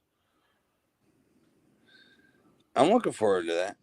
Hey, what do you guys think of The Flash, bro? I mean, we just watched it the other day. Yeah, What did you think we of just that? finally saw The Flash. Yeah. What was your opinion on that, Johnny? I loved every part of the Michael Keaton scenes. I only really watched it just to see him. Right. See, But what I do you- felt it was such fast paced, too much of Ezra. It felt like they were trapped. You know, they had to show what they had. It just didn't look like a Tim Burton reality. Yeah, they didn't show No. Tim Burton City or lame. nothing. Where was that at? And having Michael Keaton say, "Let's get nuts." That's just something he said to the Joker one time. Like, Yeah, well, they kind of explain it right because it's a alternate reality, right? It's a different version, but yeah, it's not like it's Right. I'll There's be back. there's Like, enough- that would have been hilarious. They actually should have done that. You know. That would have been great, actually. And I thought George Clooney could have stayed at home. Yeah, And that Michael was Keaton came out of the that was car. brutal. Why wasn't that Michael Keaton? I yelled in the theater when I saw that. Get off the screen. That was brutal. I was like, oh, Michael Keaton's in this matter of spaghetti verse. That's a good Clooney. Apparently, there's an extended version of the ending where they were going to have more of Ben Affleck's version. They were going to show us it was going to be an epic 2 minute of just mind boggling. Batman killing Batman. How much you want to bet that's where Henry Cavill was too? And Ooh, yeah, because it would have been 2 minutes of just what is this? This is incredible, you know. because I heard he shot something for that, and they axed it. Yeah, Right, you had every Superman there, and then where's our Superman? it was a bummer. It was like there for a second or something. But the Ezra, I thought actually, for all his troubles and all his foibles, he was actually not that annoying to me. Because I have a brother who's neurodivergent like that. That is and like the pride. he played it pretty good, actually. Yeah, between the two versions, one of them I liked better in the movie. Then there was one that annoyed. It was the one where he meets up with his younger self. The younger self that annoyed me a little Yeah, the bit more. perfect world version. Yeah, right. yeah. Yeah, well, you know, But I hear what you're saying as an actor. Yeah, you did. jokes and shit. They go a little overboard sometimes there, right? Mhm. What'd you say, Johnny? Oh no, I said as an actor, he did as good as he could for this movie. It's sad that he's had this. He'll never in work real life. again, but yeah, He did his thing. you know, Mad Goose Wizards. I don't think he's getting another job after this one. Not in a mainstream film necessarily. Yeah, But you're right, James. Probably. I thought the Flash was just too generic and Yeah. you know, colorful and sort of. It just, I don't know. Honestly, like I felt let down by the Mhm. Right, yeah, they the went Batman parts as well. Really, you know, with the 1990 books Batman, etc. It's just Michael Keaton. Like, I mean, it was good that they tried to do something different, but it just didn't. They didn't seem to have pulled it off that well. Right. Yeah. My brother agree. noticed. It's like you've got a 70-year-old man going around doing massive stunts as Batman. It's too silly. for What me. James brings up is such a great point because they could have done the Batman Beyond where he was older and he was training a younger, newcomer. Yeah, he's supposed to have machinery that's or at least be bearded up, or But it just didn't have any emotional basis or like heartfelt James is right. aspect to any of it. It was just like, oh, okay, Mhm. you know, Yep. really. Paint by numbers. It's just like it was just very much passing yeah. entertainment without any real depth to it. You know? Yeah. And that's the problem I think with most the quote unquote fatigue that people are having for some of these films, the superhero films, is because James is looking for depth, and we're all looking for depth on this channel. But when it's just flash, it's just like there's no build up, and then scenes aren't explained, or there's no when they're actually having dialogue with each other. It doesn't seem sometimes they're even in the same room sometimes. But Johnny, it's to do with the sincerity. Like, if you look back to the original Christopher Reeve Superman film, Reeve. It had a sort of, it had a point where you feel like Christopher Reeve is actually trying in this role to embody this role. Like he's born for it almost, right? Yeah. You're saying like he was made for the role. Well, I don't know about being born for it. I mean, he was a good choice. Yeah. Yeah. He's a good actor. And the film was like, obviously it's dealing with ridiculous things, but it's being done in a serious way. Mm-hmm. But it feels like nowadays all these films are just pumped out as kind of just products. Oh, hold on now. But Johnny, and I think James, you'll agree with this. The Matt Reeves universe and the Joker Joaquin Phoenix universe, those are great, right? Well, I like the Joker, but the thing with that film with Joker is it's just completely different and separate from all of that, and it Completely, made it, yeah. It's it more distinguishes itself as being an entirely separate product. Exactly. It's not. More of an It's not anti-hero. aimed. I mean, it's not aimed at like 12-year-olds, is it? No. Basically, no, it's like it's real. It's more realistic. even though they will see it inevitably, but Really an Arkham Asylum? and the Batman, Matt Reeves Batman as well. I think it. I enjoy it obviously, but Voltaire's here now, so. Before we segue to Voltaire, Hey, Jack, Voltaire, I did hey, hello, buddy. you stupid oh hey, bastard. Voltaire, Right away. a reunion. Johnny, don't just fill the whole day with you just laughing at Voltaire. So I won't. please. But that was amazing. Intro. Come on. Right away. It was amazing, yeah. Yeah, Before there's been a lot of lies and false propaganda, and I'm here to clear it up. oh, Fake news. hey, More like just solid truth on here. This is No, Truth lies and false Central. propaganda, That's a fake good one. news. do tell. No, I want to hear the fake news, though. I want to What is this? Speak up. I don't know. I didn't hear the whole show, but I heard some shit talking earlier about some Multiple nonsense. shows, but yeah. Oh, was it really multiple? Okay, so what's the running theory? About what? Johnny, go ahead. Well, it's mainly centered around Ashton coming on in a pre-recorded segment, which was on. She recorded backwards and then played forwards on the show, where she refused to speak, and this put actually a curse on Coffee Time. Ever since then, you disappeared off the show. I've been taking care of my grandpa. I actually was bedbound for a long time due to sickness of the ass. James is being 100%. What he's saying right now, this is what he believes. So he's telling you the truth. No. This is not. That's a funny joke, but the bits and pieces I've heard, the narrative is not that. But yeah, okay. So But don't worry. the narrative nothing is that it's got personal something either. to do with that with Ashton. Go ahead. What else? Yeah, you wouldn't think nothing of James is actually surprisingly. Johnny actually caused some of the problems as well Oh, come on, I haven't said anything. staying in the shower for too long. Mm-hmm. No, the whole thing, the entire time, Voltaire, honestly, has just been where's Voltaire, and then obviously the gaps started getting filled in, and then what James has just said is what I think he really believes. So. What gaps have been getting filled in? What does that mean? Nothing what you're thinking. Nothing in any. Yeah, come on, Johnny, spit it out now. Yeah, No, spit it there's out. literally- I mean, let's talk literally nothing. about it. Let's be Let's men put our here. cards on the table, okay? Let's be high tea men and just pump it out. Yeah. yeah, that sounds good. Yeah, see, now My my tea is brother always high. agrees. What? Your brother said that sounds good. Was he Yeah, referencing he this? wants to Yeah. hear it. I like open dialogue, no matter what's wrong and what's right. That doesn't mean like That's gay how action. high tea men act. Get We're it, not yeah. beta males, as you say in Well, I'm an the UK. alpha male. You know, let's be alphas and discuss this properly. So you're basically saying you want to go down to Derby Town Square and strip to the waist, put on like Full body nude. This is what he took- oil, what he took it. Yeah.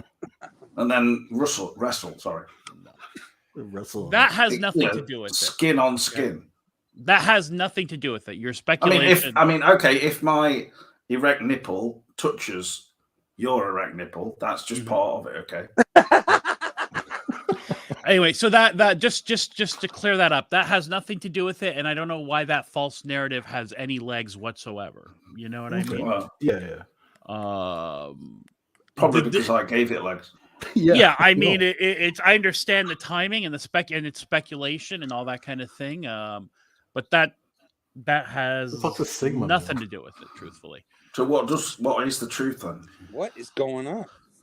You know, I was just having a rough time, and I just felt like there was a lot of negative energy coming from this place, from this show. To be honest with you, First of all, I'm Mr. Positive. no I have offense beef. to anybody, Okay. but it just felt like, I mean, it was just negative. I mean, this is look at I try to live my life with you know, pumping iron, smashing pussy.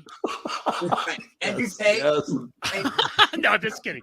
But I try to live my life by a basic tenet of, if you're doing something, it better either be making you money or making you happy. I like Like, that. you go to work, you don't like going to work, but it makes you money. You know what I mean?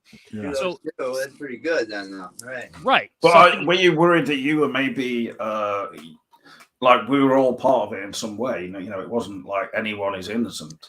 Like as I say, you know, in a town like I'm not Twin blaming Peaks, anyone. It's It's my person. I'm not saying anyone did anything differently or acted differently or did anything. It's just I was feeling, you know, sometimes you feel weird and you don't feel good. And then you start thinking, is this making me money or is it making me happy? And if the answer is no to both those questions, you got to leave. You got to walk away for a little bit. Well, Walter, can I ask you something? Yeah.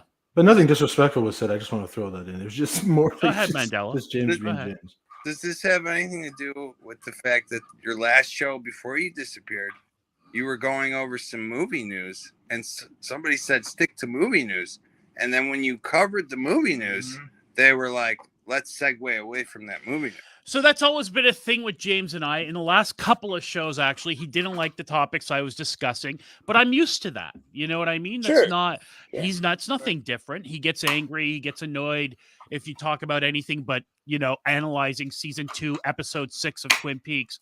Then he's going to get pissy at you for the most part. Or if you talk about Cannibal Holocaust or something, that's okay. You know, or some 70s. That is a good film. Yeah. Right. Or the first Suspiria trailer. But I get it. I get it. That's never been enough to bother me, but it just started. It just was like it's like I do like we were the last show I was on. We were going through upcoming films, and that's I think a fun topic to talk about. I came down a bit hard on you with that.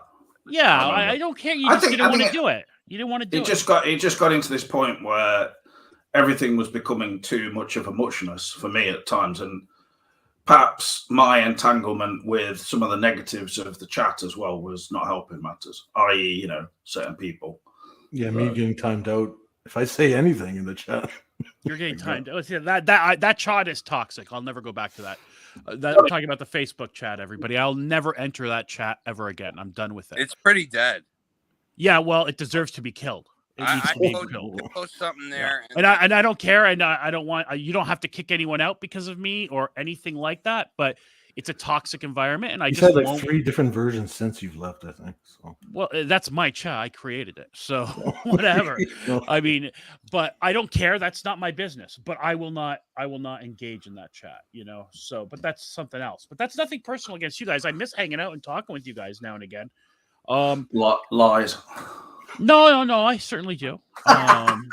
You know, no, I don't want to talk to you for a long time, but I miss it.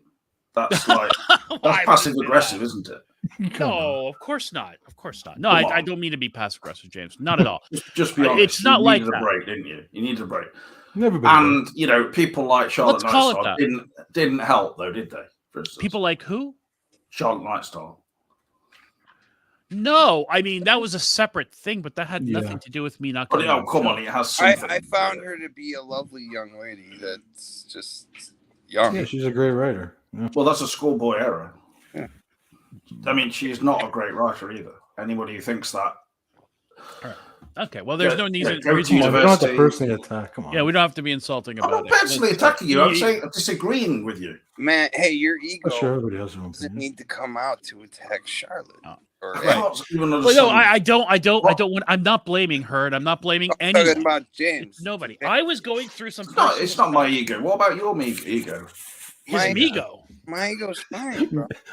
You've got a massive ego. Oh my god, it's ego off. One of the biggest egos, online. Let's face it. No, and that's one of the ways you have to progress as a man. You have to go through ego death. You have to let your ego die. Yes, I try. Right. You see, your brother's familiar with the concept of ego death, right? Oh, yeah. Buddhism, Fear Steve, Carl Jung. That type of Sure. Come on, let's all just chill out now. Achieving ego death. Chill out, right? No, but I was personally going through some stuff. I just want to say, Mandela, man, your brother's got the biggest ego on here. Okay. Oh, he does for sure. Mine is like so out of check. I'd be honest with everybody. It's a problem. It's making me sick how big his ego is. It's good that he recognizes it's a problem. It's so big. But still in the room here, I tell you. A man with that big a member is like, for me, intimidating. Right, BBC now, right? Well, we are German and Irish, so. Drug Nazi and a gypsy as well. What is it? So just to put a bow on this thing, I was going through some personal shit. I was having a hard time, and the stuff I was going through was not the stuff I usually did to fix it. Diet and exercise wasn't doing its usual thing.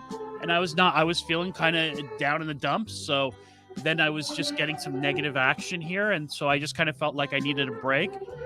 And so I fixed it. I feel better now. I started pumping iron at a heavy weight.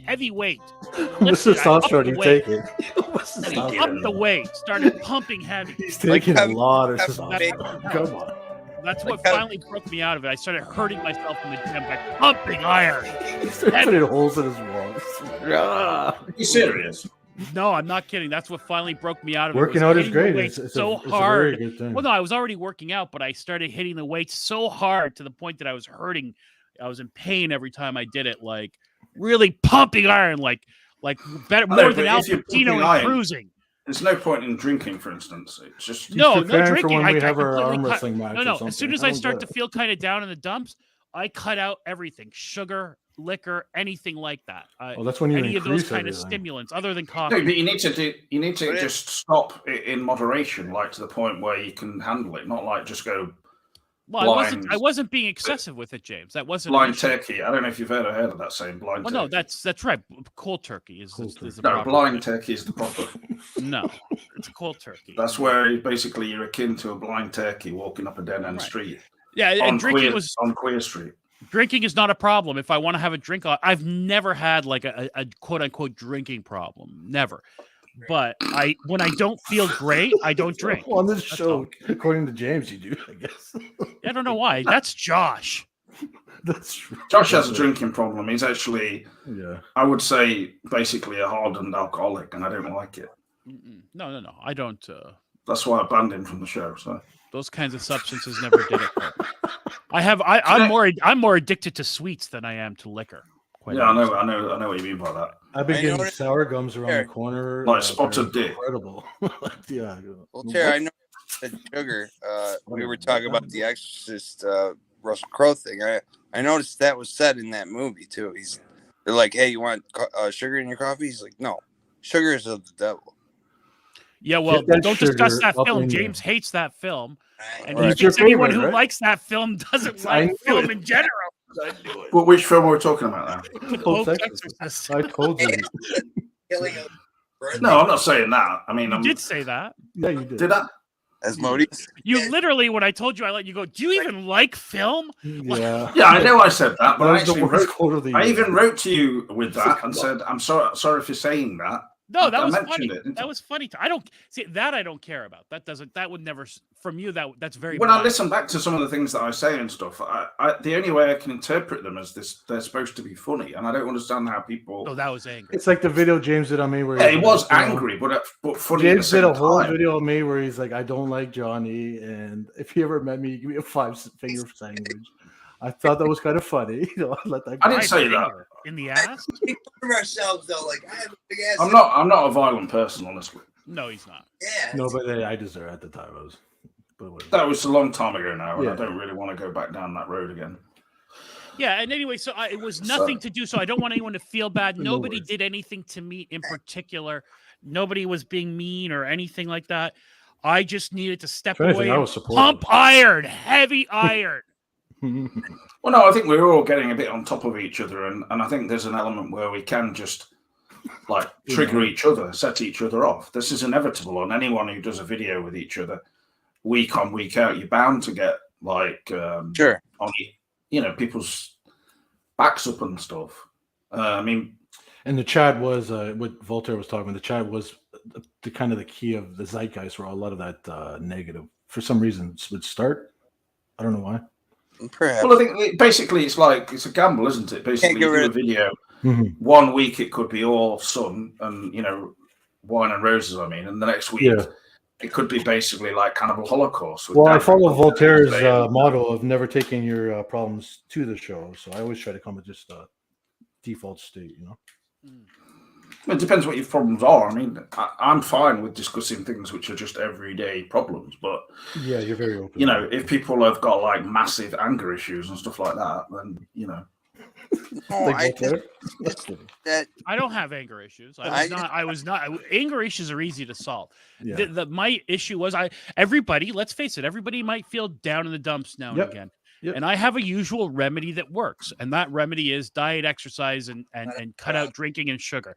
And it wasn't working for me, so I felt, and that was unusual for me. And plus, I have a lot of shit going on in my life right now, professionally and in my family and stuff like that. So well, you can't like sort of forget that what's going on in your life and everything like that is pretty much like the main important thing, isn't it? It doesn't really matter what is going on in just coffee time and our discussion, etc. It's got to be something where we all, enjoy being part of each other's show or company and stuff. Well, that's the whole thing. This is, and I hope we provide that when I was on with the listeners. When you're on the show, you're supposed to be having fun. You're not supposed to be thinking about your other problems. And I hope the people in the chat who listen, who enjoy this show, they see this for that as well, just like a bit of a respite from the normal drudgery of the day and all that. Well, I think what's important also is you've got to bear in mind. Right. Sorry. Go ahead. What were you saying? You really need another camera. You need another camera. For I was going to say. Right? Yeah. Like even when we do this, like those GoPro or something. Watch that to take a break from their problems because they're just watching you guys be funny because you're friends. And like you said, you channel your life shit through your friends on the channel. Right. Dialogue. Well, funny. we don't have to do that too much because the thing is, we're not like actually with each other, Well, Well, but I think we're friends. I mean, we haven't visited each other. Well, yeah, obviously. Otherwise, we wouldn't do it, would we? What? Just an idea. I come to this. That's a good point. I mean, for me, when I want to do it with someone, I've got to be friends at least. Right. Do coffee time. And I come to the show for diversity. from Voltaire, he just sees nice ass and he's like, I'm ready. But, I'm ready. Think about it, guys. not really. I'm in Chicago. Johnny's in Canada. He's all the way in California, and you're all the way across the pond. A lot of network. I think we ought to recognise that Gary North has got a very important question after all of this discussion and the resolution of everything. Voltaire, have you seen the Meg 2? No, Gary, sadly I haven't, but I will as soon as it's available on digital. I was feeling so out of sorts, I went to the movie theater, mixed with the animals in the movie theater, which I'm against. Wow. Yeah. That's not a bad thing, surely. For what movie? Yeah. I saw India. I was on Indiana Jones and the Flash. I saw them both in the theater. I know They just saw on the same day. No, not on the same. double feature. Yeah. It was that bad. No, I'm not leaving this theater. Not getting up. Diarrhea or whatever, That shit was Well, fun. let's not go down the diarrhea route again. Yes, thank you, Phantom Cooper. That's a very kind comment, and I mean, It killed that's the kind of thing. That's the kind of thing that this is what it should be. It should be fun and just like I said, a bit of a respite, and especially if you're out in the working world or you got a drudgery of regular life and Monday and all that. Sorry. This is let's just be serious now about everything and just forget about the past. I think it's better to just. An important thing is just to put the past where it should be, Yeah. And actually, Phantom Cooper, I just wanted to say, I think I found you on Facebook and I've added you. Did you get my message? I've been looking. I can't find Phantom Cooper. It's hard. Even on Leave YouTube, her alone. I can't find the Phantom Cooper on YouTube. It's not. It's a man. No, it's a 19-year-old girl who's been watching It's the a show young- since it's a she was young man, 16. And I found him on Instagram, and he's like an artist. Actually, Hello no, there, Ashton too. Yes. she was 16 in 2015, right? So no, Yeah. she's much older. That is not true, obviously. Okay, so Or no, 2017 is when Twin Peaks season 3 aired, right? She was 16 then. So yeah, that makes her like 23 22. now. Yeah, 22, 23. She's illegal in all aspects, other than renting a car. I think that I just want All Phantom of us in Cooper the to same room give me together would confirmation be that I found Pretty her awesome, actually. or him. We'll do the show at some club or something. You all need to meet her to drainage ditch in Ripley and just see what happened. I can't even believe that Dan Peake remembers the town where I used to live. is Cornwall by you, Jane? Cornwall is like the south of the country and very much you know, a long distance away from me. You know, It's also a 200 shitty miles. town in Canada. Okay. Come on now. Cornwall. Cornwall, Ontario, yeah. It's a nice little town. And well, Cornwall's a county, so it's not like just one town, and it's got some really nice areas. In for Canada, sure. it is one shitty little town. It's a nice little town. Oh, come on. We've got Harsh to words be. here. We've got I've to have been a there. positive effect and It's all gotten that. better. And, describing whole country as being It's not shit like it's is a not. No, I didn't say it's a whole country. There's a city called Cornwall in Ontario, right. Canada, not too far from Johnny. Well, no, it is kind of far from you, isn't it, Johnny? Yeah, a couple hours. So, what's their hockey team called? The Ass Dragons. You talking about the OHL team? Yeah, the OHL team. No way they're called. No, I gotta look. I this can't up. remember. Oh, the asterisk. Oh my god. Why do you say S dragons? No, it's just a joke. This is the type of humor. Can I? So you say you went to see Indiana Jones and also the Flash?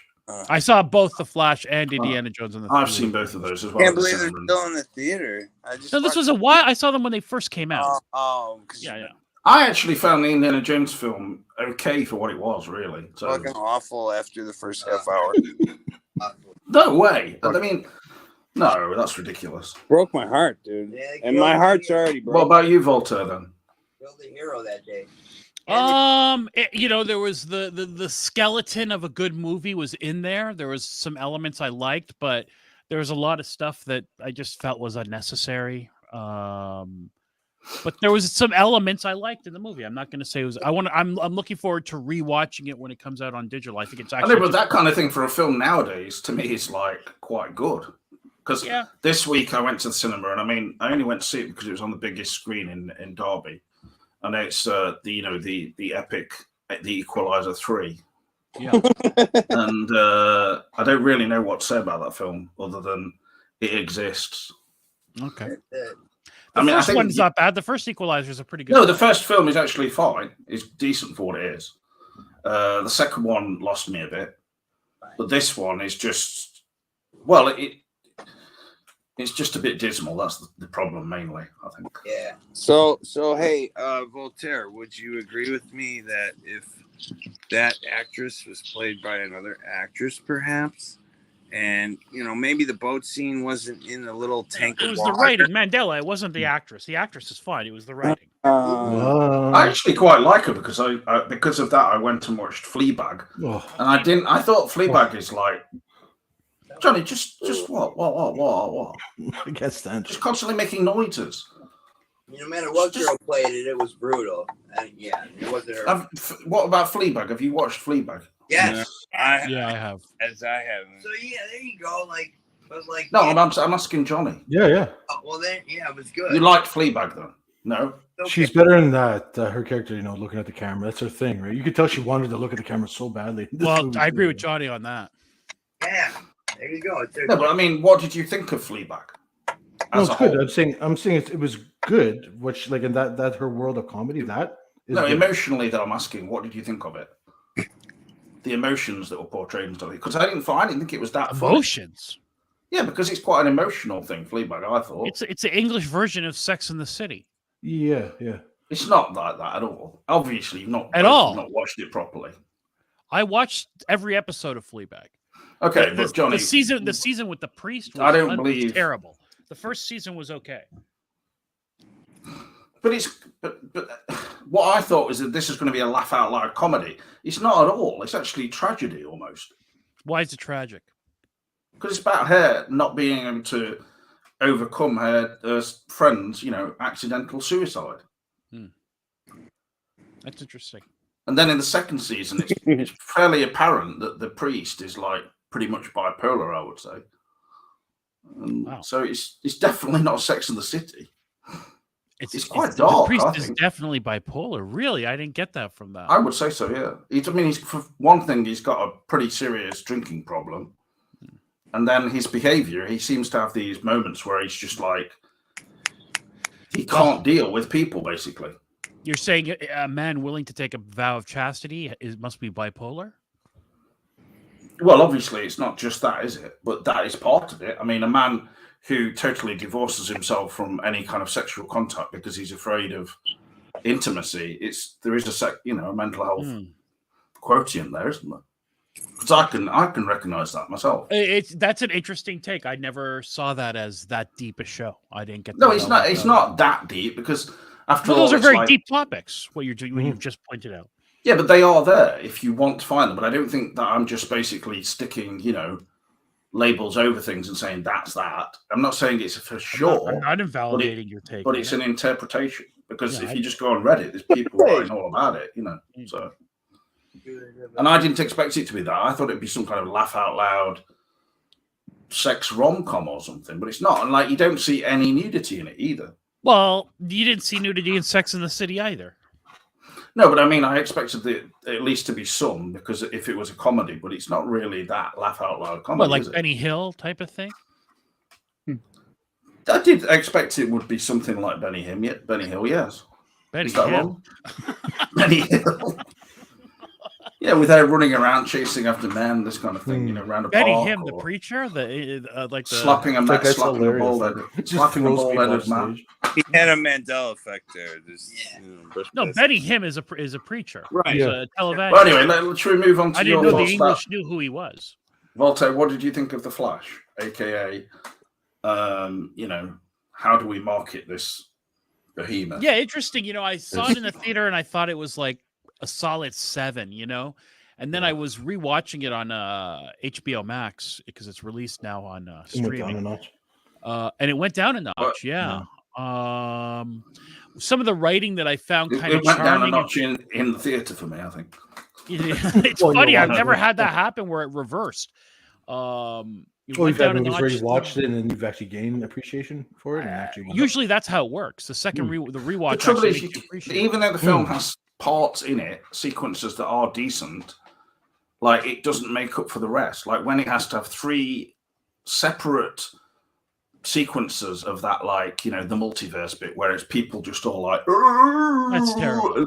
And I mean, it doesn't look realistic. It's not necessarily supposed to. According to the director, it's not supposed to look realistic. It was supposed to clearly, it probably would have taken a million years to make it all look fantastic and real. But I just don't see why that element has to be in the film 3 times. It feels just pumped up, like it's on steroids. But the reality is, it just doesn't achieve much. And the Christopher Reeve scene is unsettling to me. It is unsettling is the best way I can describe it. It's uncomfortable. I just didn't feel anything. That's the thing. I don't know why. I just like the Nicolas Cage thing. Okay, it was kind of okay. Well, why don't you just bring the guy in, pay him $100,000 and do a better shot than that? You'd think, you know what I mean? Do a real movie with his character. No, they're not going to do a full movie, but anyway, they were going to change half of the movie into basically Nicolas Cage as Superman. I mean, whatever. The thing is, can we just make a film about one superhero instead of have to have 50 superheroes hammered into one film? It's just. But again, that fatigue is settling in. You can see it in the box office. Seems to be like they may as well have movies have been bad. Fraggles from Fraggle Rock in it. At some point, that's some. And I think that this Marvel's movie that's going to come out, I think that's going to bomb as well, just like this Blue Beetle movie did. Yeah. Which one is after that? The Marvels.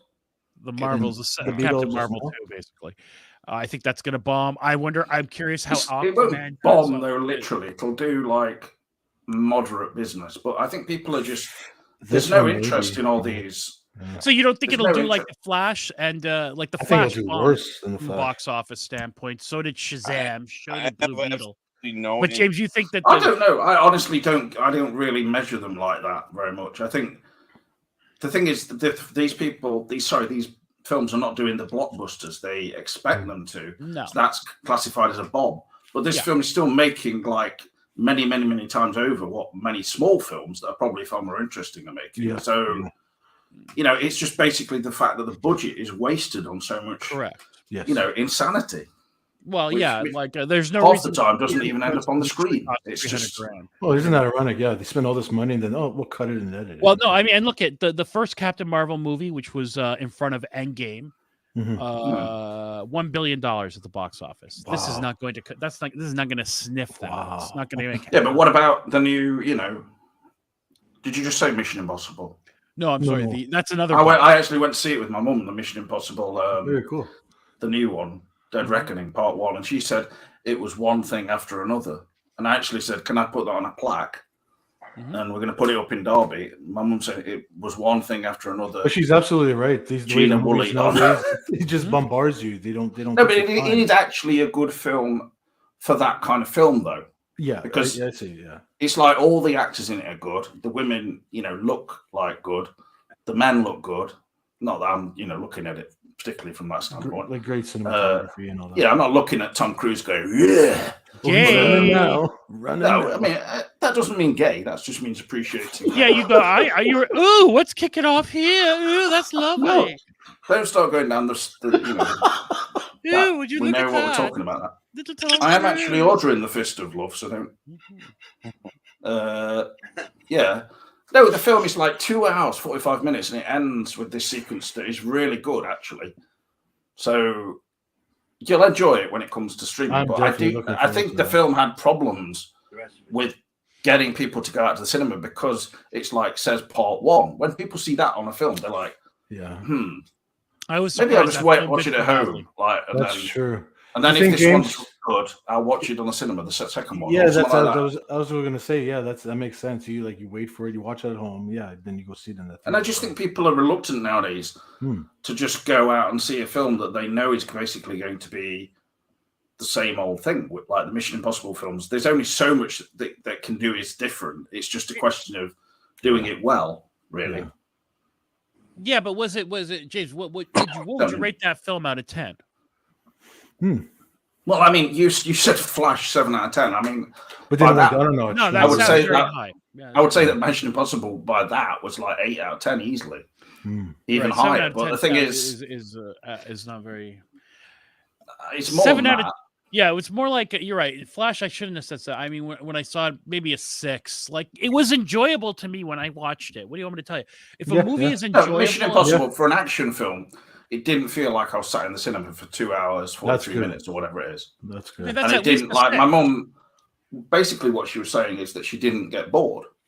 She didn't mean it as in, oh no, it's just sort of like I've got a headache or something. It's actually an enjoyable film, Which a lot of the Transformers movies do. At a certain point, you're just like, oh my goodness, what is on the screen? What's going on? Yeah. Well, no, in Indiana Jones, when the 7th chase scene came up, I was like, oof. But then I did like the time travel thing at the end. I like the way they handled that. Truthfully, that was okay. But dude, it took the whole movie to get there. That should have been. Do you know continental drift doesn't apply to the sky? I know that was dumb, but I still like that they went back to the Roman times. I don't like that she knocked him out to bring him back home. I thought because I love thinking about how long she dragged them all the way. And also back. that How end did they scene. get out of there? It's very obvious they rewrote that ending because of the backlash. I have to say this. I know it's based on rumors, but the original ending was she was going to literally rewrite the Indiana Jones history. Wait a minute. No, the original ending was she was that scene at the end where she's walking out and walking away from his apartment. She was going to have the hat and the whip. I get that, That but was plot-wise, she was going to be responsible. Every movie we've seen of Indiana Jones, it was going to be her. She was going to replace him. Yeah, that's why she has the hat and the whip.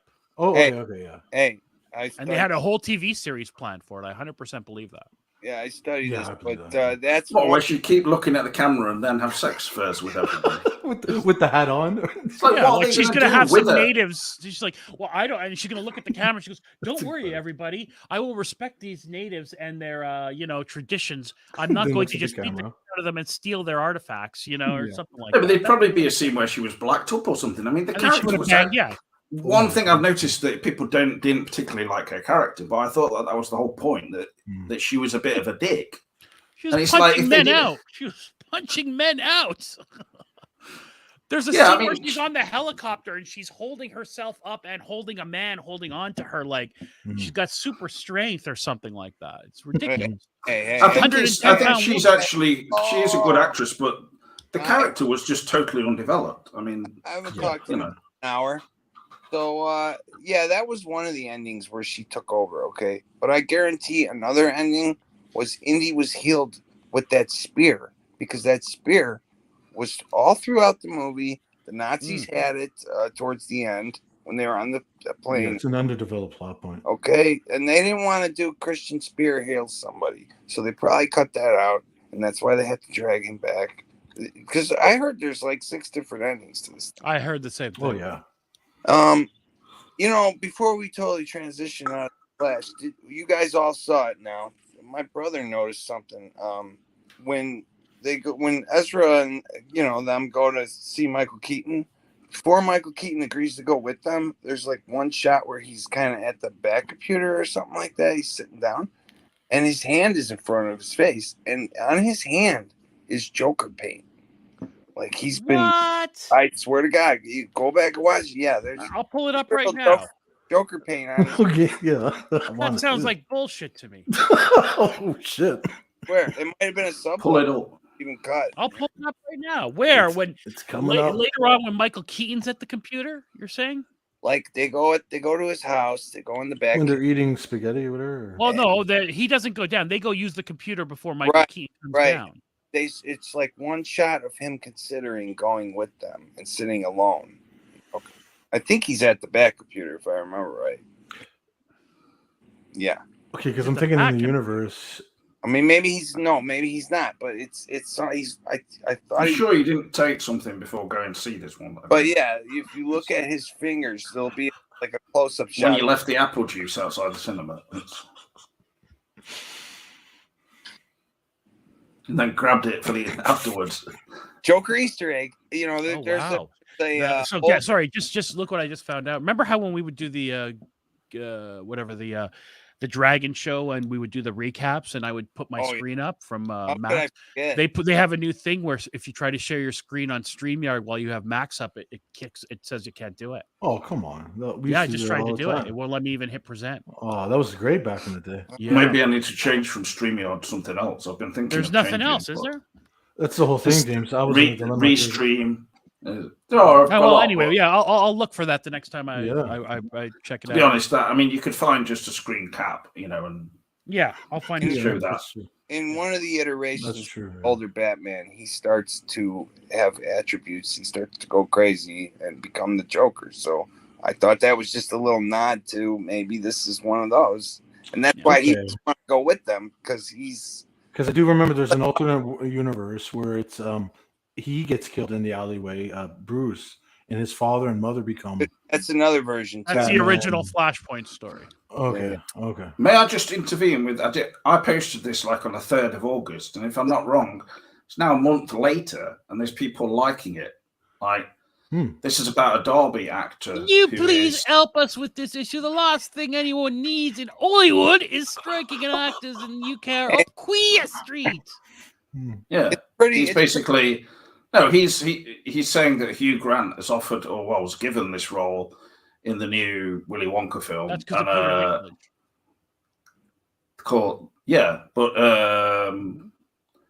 of Peter Dinklage is a dwarf. Yeah, he criticized Hollywood for using dwarf actors as like props in these dwarf roles, which is he's saying that George, this Derby actor George Coppen, has criticised the new Wonka film, which sees Hugh Grant playing Oompa Loompa. Right. And this has been liked by Johnny and Charlotte Nightstar just now. I don't know why that is. For some reason. So not you. You liked it before. Oh, okay. And then it's just been liked by Charlotte Nightstar. So I don't know why there's a particular interest in this, thing I posted like a month ago. Why? Why does it take me a month to have success with my posts? Because it's getting closer to the release date. But why? I don't think it's because of that. Taking away. It's actually because of people ganging up against me. Taking away jobs from little people is probably the most anti-woke thing you could do. So, thanks. I'm actually thinking that this Nightstar is an industry plant. Possibly. What industry? Why did you post that on my page? You didn't even know. I thought it would just be a way of getting kind of bonding with you. The fact that you didn't even notice until now, it's hilarious. Well, because I thought you might like the story. Did you not like it? No, it's very nice. It's so neat. Did you not like it?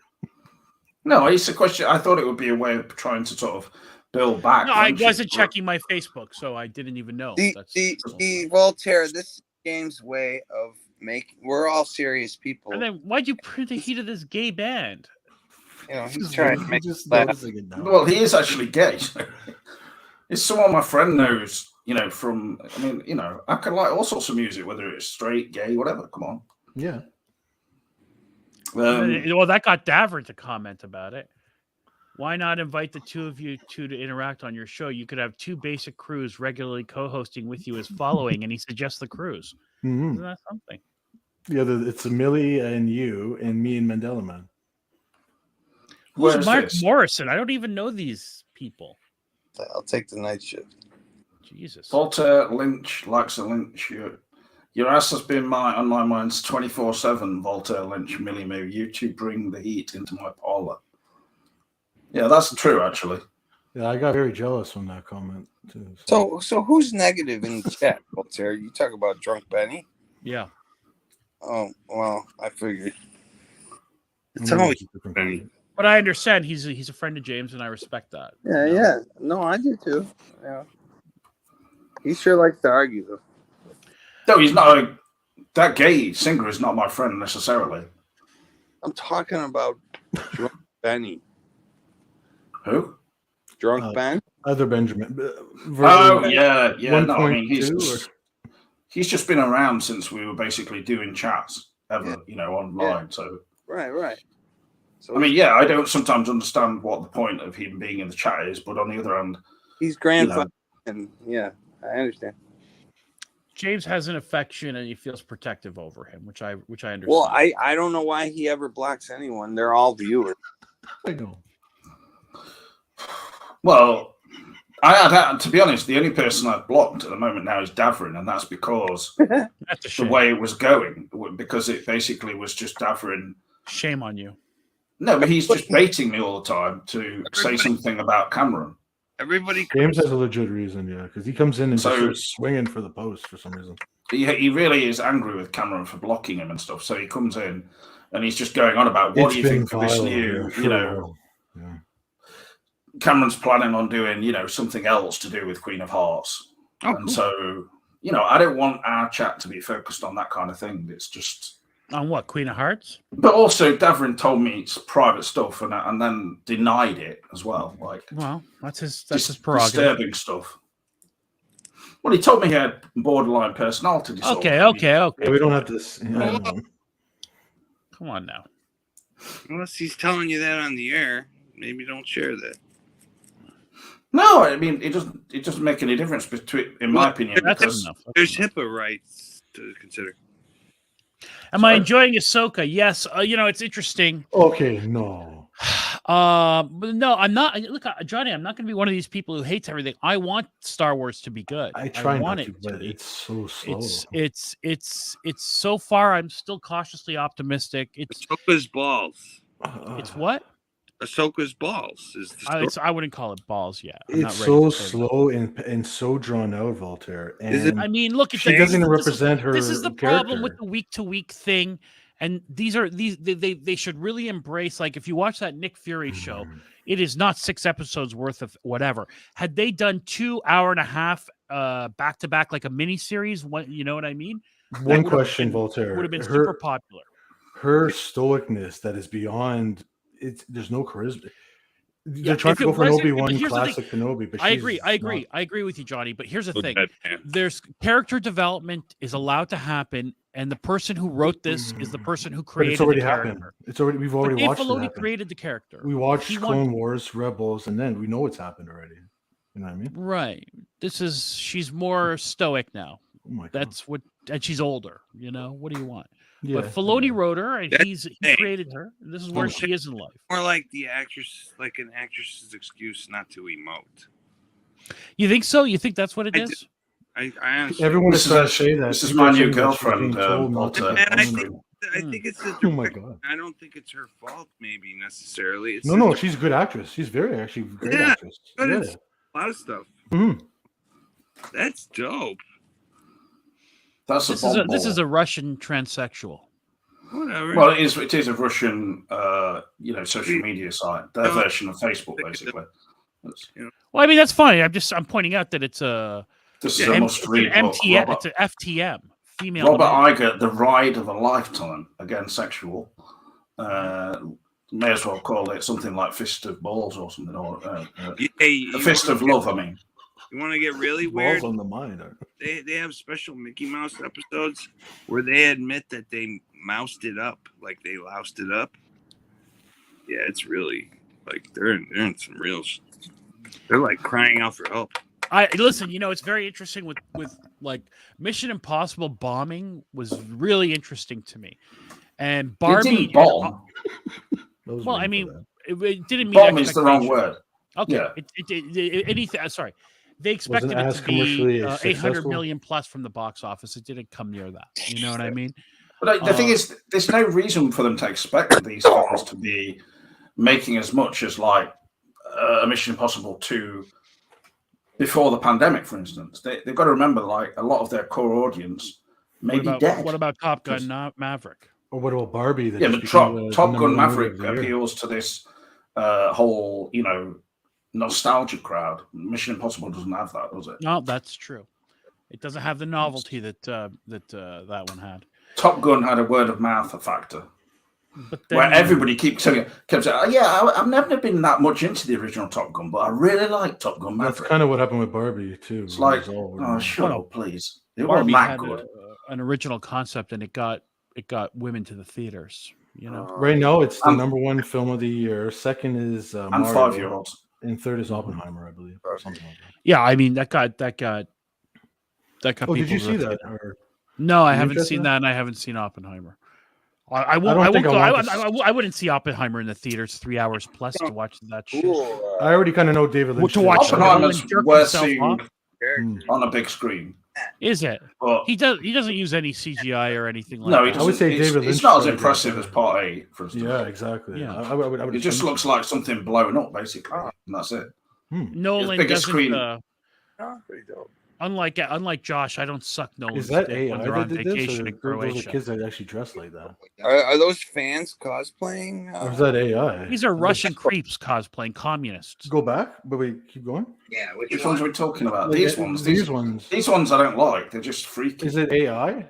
I like. No, these are Russian people. They just look like AI. No. Trust me. They're it's their actual faces. Real. That's really fun. Yeah, that's dope. They're trying. It's been AI, yeah. Yeah.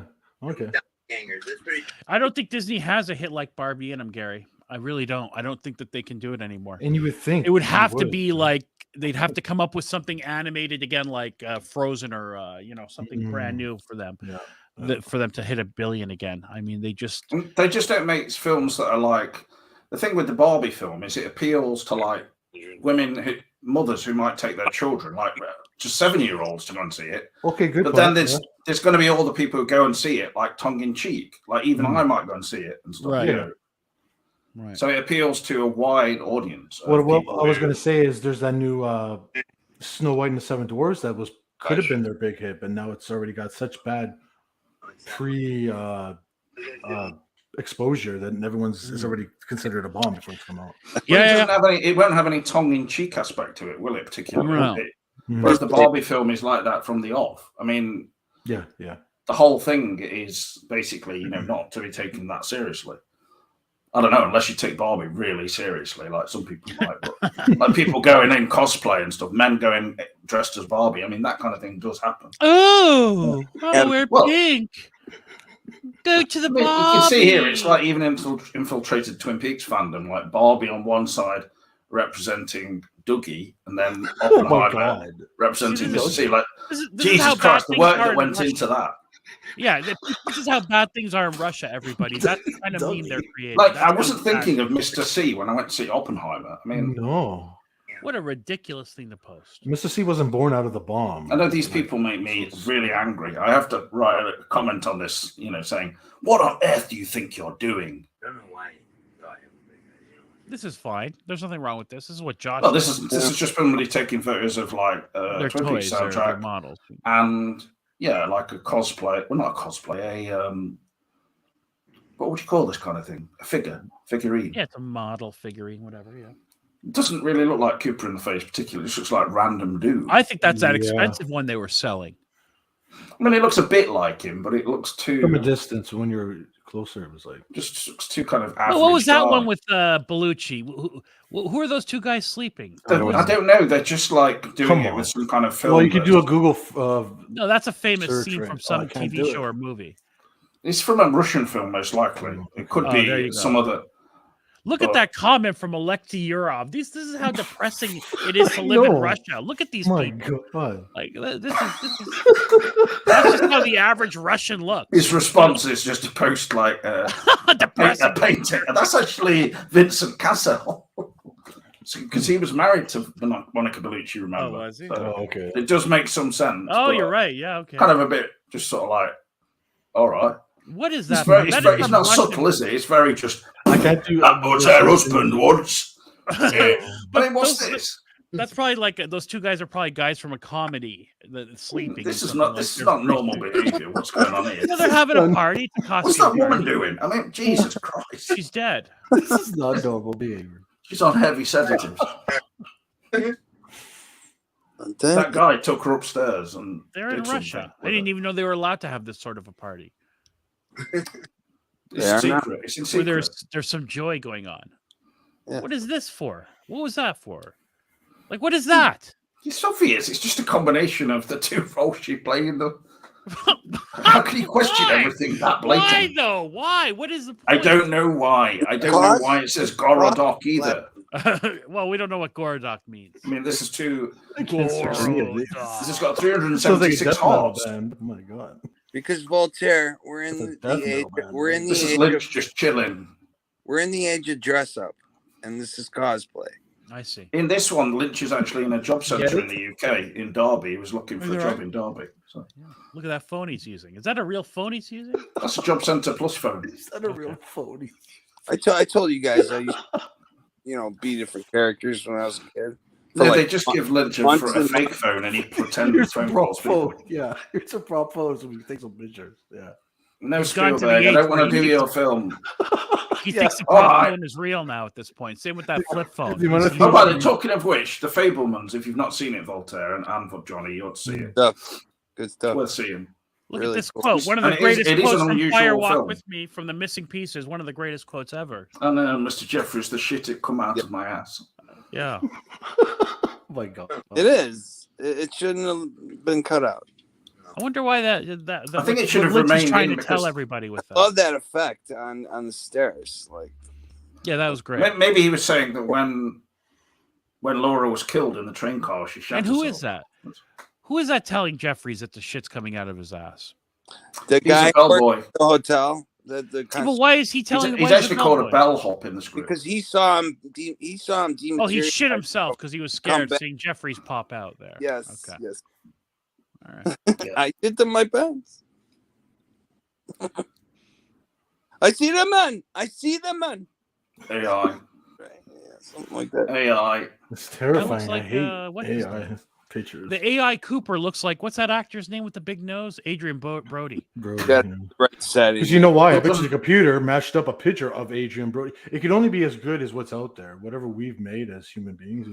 That's what bugs me about AI. And nothing made by AI is copyrighted. You can use anything made by AI. Yeah. Good. Thank God. I want AI to take over, start writing scripts, all that stuff. I heard that they decided you can only use it for concept art. You have to copy and draw it yourself if you really want to present it as your own work. But even then, if it's based on fan art, like say you do a Batman photo, you still don't own it because it's based on a copyrighted image. So it's little things I use for my videos when I find pictures. I make sure I use copyright-free. How many people draw? I mean, that's all. all. I'm just throwing it out there. If you're doing a fan art of like Harley Quinn or something, Fair use, bro. Look, I've been to art shows where they were doing characters like Popeye and Batman and all this.